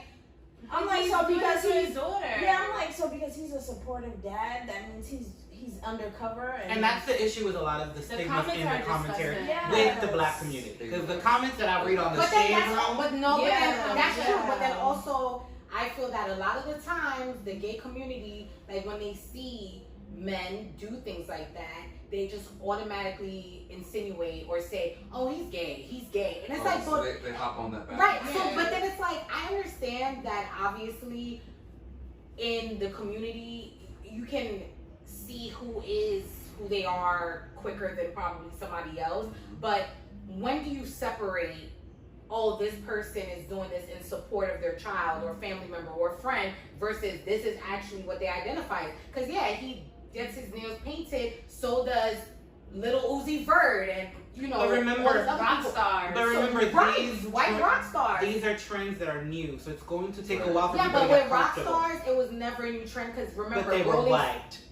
Yeah, but but gay men weren't calling them gay still? Because there was a white rock thing and it was their thing. So now the colorism plays a factor. Yeah, because think about it. When the men of color are now doing it, we're calling them gay. Right. Okay. So if Young Thug, but we're talking about Young Thug wearing a dress, we're calling the men of color gay. And Dennis Rodman, all the flack that he used to get. We're calling the men of color gay for expressing themselves in a different creative way. And only because a very big trend of them is now doing it as a whole, is that we're starting to realize it's a part of expressing creatively. Right. But you just mentioned Dennis Rodman, great example.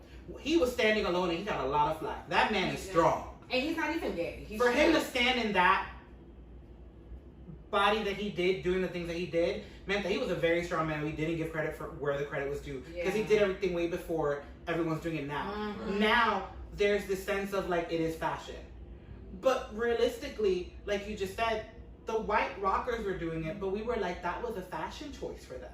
Yeah. They weren't gay. They were white because rockers. they were white. But once you started adding the black, because remember, in the black community and in the church, boys don't do that. Yeah. But so I gotta come in back the to 80s, even like the style was wearing glitter jackets. Right, was Look at Billy Idol, yeah. Whoa. Even like But my people, I don't used to But think that remember was Prince gay. and Michael Jackson, that's what I'm saying. Prince and Michael Jackson, although they were doing it, were still being called gay.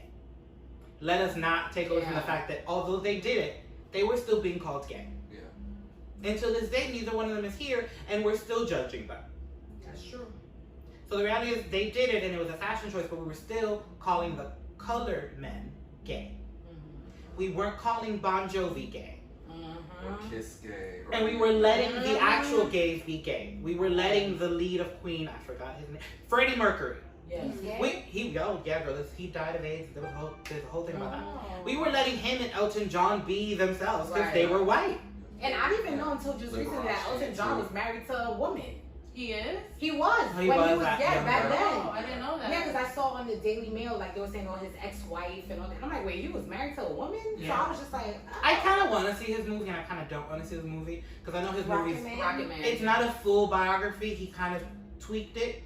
Oh. He was able to kind of use his life, but kind of make it more of a storyline. Yeah. Because he had that choice. He decided that he was going to be creative, which is his choice. He is a creative genius in a way. He did a lot of things differently. But as we get into the conversation, these men were gay and they were white and they were allowed to do these things, and we celebrated them for being those gay men. What about Hispanic men? Are there any Hispanic men? No, girl. And actually, the documentary just recently of Walter Mercado was an eye-opener to me. It made me realize how much I appreciated that man. The psychic, right? Right. Because the reality is, as a Spanish boy, that's the only person So he I was had. gay? Actually, he passed away and didn't identify. He was 'cause more I know- androgynous. Yeah, because that's He was more androgynous. But as a Spanish man, he was the only one I had. And with Ricky Martin, there were rumors, but he didn't really. He say came out anything. way later on. Right. So as a Spanish man, I definitely didn't. And that's like another topic where I was like, wow, I was really spoiled. Because although there's a lot of men in my family, and I heard a lot of gay remarks, they were never directed to me. I was always somehow really celebrated, and I was always really supported, and all the men still to this day check on me. And I'll hear the remarks to other men, but for some reason I was always sheltered within my family. But the reality is, growing up, no, there weren't. Walter Mercado was my only, he's fabulous. Yeah. Other than that, no, because especially with that culture, they're so machismo. Yes. And when you think about it, even now that we're adding different cultures, the whites get celebrated for doing something different. The blacks get judged for doing something different. The Spanish don't really do anything different. Right. They won't actually even.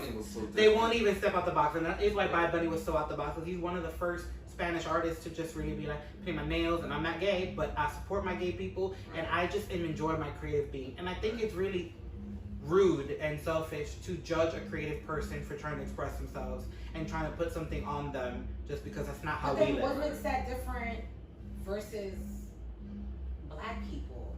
Like Hispanic people, Bad Bunny's doing that.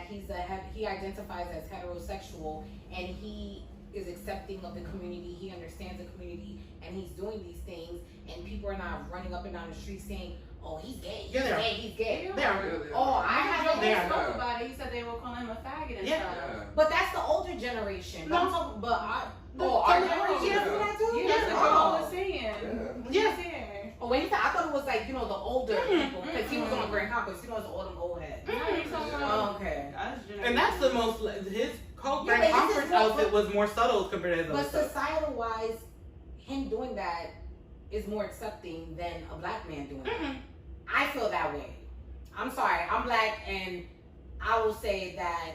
I think you think it's more Perspective-wise? I think you think it's accepted more because of how hard he goes. But Well, we, as I you don't just think it's said, how hard he goes, because I don't really equate. he's the only But- Spanish artist that goes that hard with what we would consider gay fashions. Yeah, I mean, I don't look at it that way. I just look at it as you have this person doing this, you have this person doing that, but it seems like there's way more flack on this end than there is But on that that comes, end. but that comes to not perfection, perception. And that's what I'm saying from the Spanish community. What Mm-hmm. you feel that the blacks are getting, he's also getting. But But due they to were the fact that dragging you're him in too the in the black comments. community, you're definitely seeing the black men getting it a lot harder because you are familiar to seeing black men get it harder. But you think that he's getting it easier. But from the Spanish perspective, I know he's not getting it easier, and he's actually the only one. When I look at the black community, there's actually now a handful of men that are painting their nails and doing this as a fashion statement. When I look at the Spanish community, I only got Bad Bunny. Yeah. So the reality is, you think from perception that he's getting it better because the Spanish community is more loving, but the reality is within the community, he's getting just as judged. He's just the only one getting judged because he's the only one doing it. A Spanish rapper that got killed. Oh yes, in Puerto Rico. Because they thought that he was gay and all that other stuff. So that's what I'm saying. Within the Spanish community, he's getting it just as hard, but you have to realize that the Spanish community doesn't really talk. That's probably what it is then. I will say that the Spanish community doesn't have that big of a voice. Even when I think about the Emmys, where everybody was like, there aren't that many Latin people, and people are like, well, the blacks, need it. Well, that's a whole different... It is, but the thing of the matter is, blacks have a more united front right now for what they're fighting for. There are not that many Hispanics actually fighting to be seen. Mostly because a lot of Hispanics have been able to get away with passing for white. So in Hollywood, a lot of these actors that were like, Latinx matter, they do matter, but unfortunately Latinx have gotten away with white roles. Like J-Lo. Correct. Well, J-Lo's one of those people, like, she's gotten away with a lot of things because she's J-Lo. I've heard she just opens her mouth. Because even, she recently did an interview where she said there was a choice where either she went the Oscar route or either she went the romantic comedy route. And she said she chose romantic comedy because she, as a Spanish girl, never saw a Spanish girl in them. Right, I saw that, yeah. So she said, I could have had this Oscar. I chose not to have that Oscar because it didn't mean anything to me to have that. It meant more to give my people something I never saw and something that I wanted to see, which was a Spanish girl as a lead in rom-coms. So I made rom-coms my thing. I made rom-coms my thing. People didn't make them my thing. I chose rom-coms because I wanted to be that girl in the rom-coms that I never saw. So remember that the thing with the Spanish culture is that they have gotten away with so much and they honestly don't talk. You can throw a stone at them and they're like, I got it. And they'll keep on pushing. When it comes to the black community, there's been so many things that have happened and your generation is just a lot stronger. You're talking a lot more. If I look at my culture of like Hispanics, we're almost in a very weird mix of a lot of us actually do look more ethnic. So we actually do identify more with the struggles that people of color are going through and not that much of Hispanics. So we're not really dealing with those issues as much as we should because a lot of us now look more of color, unlike the ones in the past that looked a lot whiter. So it's really a perception of you're in this community, so you're definitely feeling a lot heavier and you're thinking that they're getting a pass. Yeah. But when you're in it, you're starting to realize that they're not. And also, you're also starting to realize like, there's D Wade, there's Little Yachty. I don't know half of their names that don't really listen to rap like that. Yeah. But there's a lot of them painting their nails and saying that they're straight and just wanting to present themselves creatively. There's only Bad Bunny. Oh wait, no, you have another person that's 6X9. What's his name? I don't know who anyone. 6ix9ine. I don't think anyone's really accepting him as a thing. Oh, okay. I think everyone's calling him a thing. I don't think anyone wants him in their culture. Lace front wigs. Yeah, I don't know what he really is, so we're gonna leave him alone on that note. And he was saying like when they had posted, I think it was a video of Bad Bunny coming, he had like the boobs and stuff. Oh, yes. When I looked at, because I always go in the comments, there were black people, there were Hispanic people that were dragging him the same way they dragged D Wade, like, oh, you coloring your hair, you gay, all this other stuff. So I do think that he was getting the same type of flag. You see the same like comments like, oh, the gay agenda. Yes, and that's the thing that we're on. As you were trying to say earlier, when do we decide that he's supporting his daughter and he's actually gay? Yeah. As I said earlier, we're in a transition of really trying to prove people there is no one way of being one thing. And unfortunately, there's still so many layers that we have to strip down that this is going to take a lot longer than one or two conversations. See, one of the things, I'm sorry to cut you off, but I feel like one of the things is also when it comes to like the gay agenda, like obviously that's like a whole different, topic, but to intertwine the gay agenda or just gay period, I feel also at times just listening, talking to people that's in the community, people that's heterosexual, and it's like when you hear gay people like, oh, I'm gonna go after this straight person and turn them out. You know, things like disrespectful things that it's like, if we offer that respect, you know, offer it back. You know what I'm saying? And it's like, or certain people within the gay community, not all, just certain people in the gay community will nitpick at certain things like, oh, if you do this or if you do that, you're gay, you're gay. It's like the pushing of you're gay, you're gay, you're gay, you're gay, you're gay, because they want you to be gay. I don't know if it's because, oh, you secretly want to fuck that person, so it's like, let me just be pushy, let me just say like these little things, or oh, this person does that, so they're probably gay, or this person is a little too this, or you know what I'm saying? It's like, it all ties into, if we want everyone to just, like you said earlier, be who you are, whatever that is. Why is it that at times there's certain people in the community that for them that's like their agenda? And I feel like that also takes into the gay agenda, because it's like heterosexual people, for the most part, they offer respect to the gay community, right? You love who you love. For the most part. Yeah, for the most part, right? But so then for the most part, you have the gays that are doing the same thing. And I don't know if in your experience or your friend's experience or whoever, if you've had heterosexual people try to like, oh, I want to fuck you. Oh, come on, give me that dick. Or whatever, like women like, give it to me, give it to me, give it to me. Or you know what I'm saying? Versus the opposite. You know what I'm saying? Like that pushy, just creepy boundary of, yo, relax. You know what I'm saying? Yeah, that predatory behavior, because gay, you know? It comes down to exactly that, where you were saying where it's not a general thing, and those that are usually pushing that agenda are those that are trying to be seen. They're the loudest. Yeah. They're the ones that are probably struggling with. We're getting back to the same thing almost. Mm-hmm. It's looking different, but it's the same thing. Mm-hmm. Where like they are trying to make someone gay because they might have been raped, and they might have thought that being gay wasn't a choice. They're just not gay because they were raped. There's just so many different things that probably have happened to that gay person that is causing them to be this pushing. Because a lot of the times there is a source as to why this is pushing, and it is unfortunate because a lot of the times it's a trigger from something else, and a lot of the times they don't have the opportunity to see that there's a problem there because it's just become their norm, and they become that person. But there are definitely, that's why I was like, it's not for the most, because I was like, there are definitely those straight people that like to just do it back without knowing and be very disrespectful. I've had it from plenty of straight men. They want to be like, it's funny and cute, you slept with a man, right? Like, that wasn't funny. Yeah. I didn't. But again, it always seems to happen to the opposite person that's being respectful. It never seems to happen to the equal. It never seems that the straight person that's being pushy is getting to get pushy gay person. It always seems like the straight person that's being pushy is pushing it on a respectful gay, and then the pushy gay is always putting it on a respectful straight.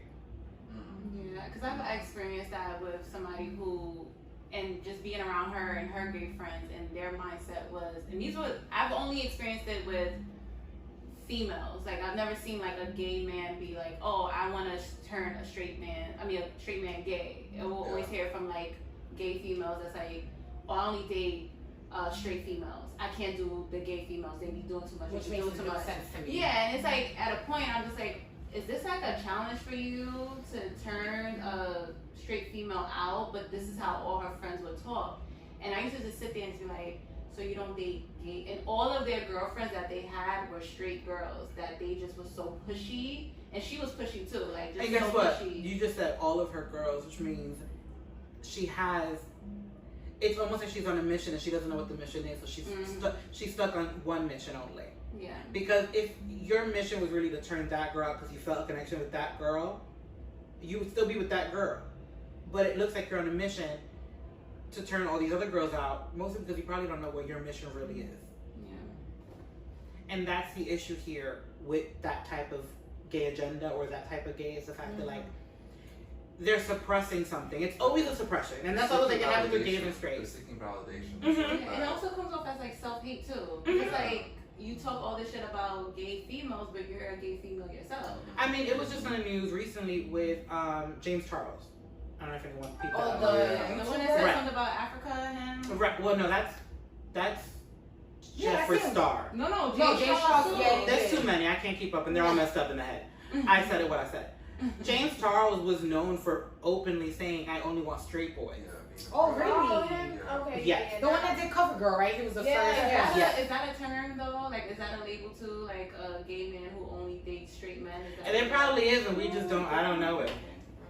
And because there's so many different. And I'm gonna be completely honest. I for a while almost felt like I was stuck in there, and it wasn't even by choice. Like I was saying earlier, I was attracting so many men that were on the DL that I almost was like, is this my thing? Am I like turning all these supposedly straight men gay? Like, why am I only like I wasn't looking for it, but then somehow are you turning them?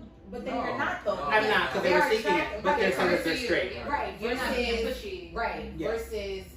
But it fucked up with my head. Straight is what I'm straight saying. Men. It was still a mind fuck, where I think I'm comfortable being gay. Maybe I'm not comfortable being gay, and maybe that's why this is happening. So it's almost the same thing with the ones that are being pushy, trying to turn someone out. It's almost like, what's really the problem? Like, why are you constantly being like? What is the validation that you're looking for? Right. Like, do you want more people to be gay because you feel like the more comfortable you'll be? Do you feel isolated that there are not enough gay people around you that you want to turn other people gay? What is really the agenda? And I also just think that a lot of times that comes from youth. Because I'm not going to sit here and act like I didn't go after straight men and thought they were more attractive when I was younger. I grew out of that. That's what we were taught, you know, masculinity, you know. That, with gay men, that's that. You just tapped it right on the nail. We were taught a man is everything if he's masculine. Feminine men, and I spoke about it earlier with apps. As soon as I spoke and I sounded feminine, they would turn their backs on me. And I've heard on the apps, like, guys will put mask for mask. Yeah, right. And a lot of times these mask for mask are men that look masculine and aren't really that masculine. Yeah. So a lot of times the gay agenda and trying to turn someone straight gay is the fact that, like, society told us a man is a man if he's masculine. And you're going after the one that appears to be straight and you want to turn him gay because you decided that's the one you like. Yeah. And because he's masculine, that's what you really want. You want it that way. Right. And it's not until you finally start tapping into yourself that you realize that's not it. And I say that as exactly what you said. I also always in my mind saw myself more feminine, so I always wanted a more masculine man. So I definitely always, and I think with my generation also, there weren't that many gay men, so I looked at the straight men. Right. I was like, I have a crush on that one, and I hope he's gay, because I don't know who is. In my era, this generation should not have that problem. There's enough of open gay men to you to pick from. But for me, around our time, I had to pick the actor, and that was straight, and be like, I hope he's gay, because I don't know. He's giving me a vibe, maybe. But then you get older and you realize that's all a fuck game that's built to fuck up with your brain. Julian, do you feel like you go towards more like a masculine man, or would you date like a man who's a little bit more feminine? No, I prefer masculine for sure. Yeah. So I can never like date a drag queen or like date someone who like likes wearing makeup and doing all that stuff because that's a little bit too feminine for me. So I'm not gravitated towards that. Gotcha. I feel the same way, but there's like this thin line of I would totally be your friend if you wore makeup and you did drag. I just don't know if I would date you. Right. And it's one of those things where it just plays off with that's not what I'm attracted to, and I shouldn't be penalized for the fact that I'm not attracted to it, because I feel like that's the next thing is, oh, so you don't like me? Right. I'm gonna make you like me. No, I don't have a feeling. Like, don't you want a connection? Right. Don't force something just because I said I don't feel like it. Yeah. It is just what I'm attracted to. Just like I've realized recently, like for a big portion of my life, I was really attracted to black men. But I realized I was really attracted to them because they were really in my eyesight at all times when I was younger. And now that I'm older, I'm like, I really like Asian men. Only because I opened my eyes to look outside. Yeah. And I was like, there's an attraction there I didn't see before. And it was a reality check that I recently had where I was like, you really went after what you saw and was in front of you because you grew up in these environments. Right. You were in the Heights or in the Bronx, what you saw were black boys. Yeah. So that's what you were like, I think I'm attracted to that. There's a mystery there. And because we were taught masculinity is a thing, and these black boys are being so like strong, you're like, he's got it. Yeah. But when you start tapping into yourself and you start realizing what really is a deep connection, you should allow yourself to strip those things away. And you should be allowed to like look outside of what your norm is. Yeah. we should also be able to realize, although this is my norm, I know there's something else. Yeah. We're not a generation that's not educated on there being a world outside of us. We should be able to really look at ourselves and be like, you know what? I realized I went after this because it's what I knew, but maybe this is not what I'm meant to have, and maybe I should start stepping outside. Well, that takes maturity and that takes time. Live that part. So then I have a question then. So would that make dating a little bit more harder because everybody's going towards the masculine guy? Yes, it has. Yeah, because everyone's looking for that masculine guy, and when that masculine guy appears, then he has all of the praise in front of him, and then he doesn't have to date anyone because he could just pick and choose who he wants. And unfortunately, as a femme, there has been, you know how we were talking about earlier, how like trans get all this baggage.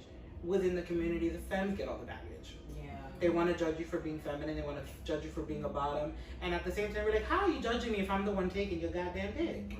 Why is the community so judgmental? Like, why are you judging me when I'm the one actually taking your dick? Yeah, it's probably from our environment, how we were raised, high school, and having to... You make fun of the femme one. You make fun of the one that... I just never understood that. Cause I'm like, you guys are all in the same community. Why are you making fun of this guy because he's gay just like you, but he's just a little bit more flamboyant, or he dresses this way?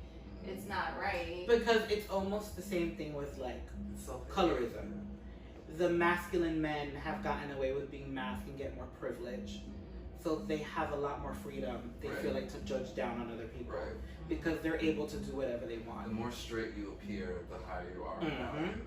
So it's like it is like colorism. The more European features you have, the more desired you are. Yes. Exactly.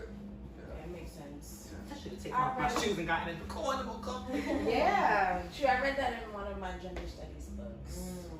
Yeah, it was a story about some, I think he was Asian or something. Yes, they do have the words. I was just thinking Asians, that. They don't, I guess gay Asians, they don't date other gay Asians because they see it as, oh, I'm dating my cousin. Really? Oh. Yeah, so I was like, that's weird.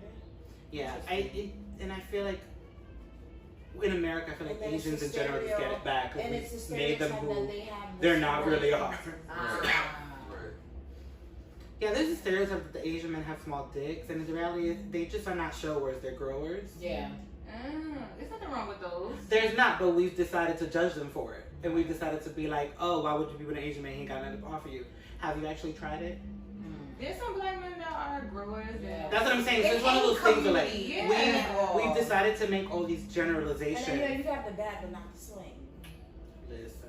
What's that? The bat. You can have the bat, but not the swing. You ain't got it could be big girl, but you ain't got the flow. Swing means the curve, or? No. Meaning like, meaning you don't know what you're doing.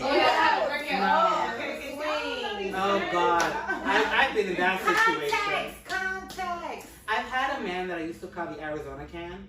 Wait, what? Why? Because it's big? It was like an Arizona can. Yeah, But it was long and thick. He was horrible. But guess what? He also, in his mind, thought he was straight. And he was just hooking up with me for the fun of it. He was a cop. See how I'm saying? There's just all these layers of Black Lives Matter. What precinct he worked at? Let me stop. No, I think Blue lives don't matter. He sued the precinct because they tried to fire him just for something because he was black. There was a whole drama there. But point of the matter is, that was another older man that had the stigma of not being gay and being a cop, that he, although was hooking up with a boy. So was he on the down low, or was he was fully on the down low. I was like never in public with him. I think I went on one like dinner date in like City Island, and we had already stopped messing around years later. Like I want to say, I knew this man for a good maybe 10 years. Was he married? No, he never. That was the other thing. He like never had a girlfriend, but he definitely played the facade of this tough big playboy kind of. He almost even looked like 50 Cent, to tell you the truth. He like this, I think it was real rough kind of exterior, but he was that man that had like the bat, and there was no swing. And I was so young and so kind of like into the bat that I took it, and it wasn't until I got older that I was like, God, that was horrible sex, and I really put myself through it. I'm sorry, me, for dealing with that. And I apologize to myself for thinking that it was big, I was in heaven, although it was disgustingly bad. But honestly, there are a lot of men who have big penises that don't know how to use it. Child, listen, let me tell you something. I think I only been with like one guy who had a big penis who know how to work it. Because they just riding the wave of just having a big dick. Yeah. And also a lot of times someone just didn't tell them that it was bad. That is true too. because they probably in so much pain taking all that fucking penis. I mean, not all penises. You're like, I got a big dick and it's way. He's like, wait, what? He's like, Denise, we're gonna have a tour. I was gonna say, take that part out. Can't relate. Okay, so he got a small dick, y'all. No, he's like, no, that's not what he said. That's not what he said. That's not what I meant when I say he can't relate. He said he got a big He's gonna dick. kill me, y'all. Actually, he's gonna kill me once, he is our roommate, so he's gonna kill me after this. So let me lock my room door. Rock the boat. Oh, is there any more questions? Okay, well, I mean, anything you guys like want to say in closing, Because this is obviously a conversation I can go on and on and on. Yeah. I like talking. You can tell. See, you be my friend because you say I chat too much. She said I talk too much, but I like talking. You call yourself your own chatty patty. They like having me around because they just think I'm entertainment. No, I don't think it'd be that way. I don't know who else does, but no. But, anything you guys want to say in closing? I think in closing, as a whole, we should just be aware of the times that we're in and realize everything isn't as clear as it seems. And it is important to stop generalizing just in general. And I don't even want to say sex. This goes to color, careers. It is important to start looking at people as individuals and stop trying to pass on labels that were put on by people that weren't educated. We need to remember a lot of the things that we're passing along and a lot of these generalizations are from people that weren't exposed and didn't have the information or the knowledge that we had. So it's important to kind of just press pause and start dealing with people one-on-one and stop looking at the past to see how we're moving in the future where the past has nothing to do anymore with our future. I guess be kind to one another. Take time to learn about each other. If you have questions, do research. Don't be scared to reach out. But you said cancer? No political answer. Oh, I was like, that was a cancer answer? Yeah, because he's a cancer. Oh. I don't come off as one, sorry, I'm not that nice. Shit. But no, if you have questions, if you want to learn more about things, do your research, reach out to people. Educate yourself, people. Seriously. Yeah. If you want to know more about the LGBT community, or go to Crystal. Be open-minded. That was a good one. Or go to community centers. Yes. Like they have community centers all throughout the United States. If you want to learn, go to the source. Right, and also if your LGBT BFF is not informed, because a lot of us don't know, Google is still out there, and you can really find a lot more than you could. Documentaries, all kinds of stuff. I do love a good hardcore book. Like I like to hold things nowadays. There was there's a series on Netflix. I forgot. It's called Identity or something like that. Oh, I don't know that one, but that's I think the one with Laverne Cox. Yeah, it was like talking about trans people. Yes. Oh yeah. I just found out, like, I don't know if you ever watched the Cheetah Girls. Yeah. Drink a champagne. The teacher in the movie. I do not remember. That was so long ago. Is trans? Yes. I'm gonna Google this after we cut this. I know the name, but I don't know her face. Drink champagne? What? And that was her name in the movie. Okay. Her name in the movie was Drink a Champagne. Wow. She was the music on Yes, she was the one. Yes, I know. She was the one that told Raven like she had a big head in the movie. Yeah. What? A teacher telling her, you know what? Drink a champagne. Well, she actually, Galleria's head was big. She was all about the Yeah. leader of the Cheetah Girls. But anyway, we like to thank Christopher and Yes. Julian. Thank you so much, and Crystal. Yes. Thank you so much for joining us, educating us, vibing with us. You guys, I hope plug into your Instagram. Yes, where tell people your can follow Instagram. You know. Well, my IG is just Christopher86, and if you like vain selfies of fashion, you'll be entertained. You can find me on Instagram at @IAM_Julian Purefoy. I forgot my Twitter handle though, so Nah, you forgot I don't his remember I that. think it's the same, right? As your Instagram? He bougie, y'all. He Twitter, bougie. Julian NYC 901. Oh, yeah. I don't give out the Twitter. I only use Twitter for porn. Oh, okay now, Crystal. Where can they find you? Mine is _Crystal KIR. Damn, I'm like, Nah, y'all not even drinking. all right, KRISTALDIORXO. Okay. I mean, think about it. How many times do you really gotta give your Instagram handle? Don't ask me that question. I do it a lot. But on the norm, like how many times you really gotta give your handle out to people? Yes. But it's like your phone number. If I ask you your number, you really gonna be able to tell me? Yes. Thank you guys for joining us, and stay tuned for the next episode.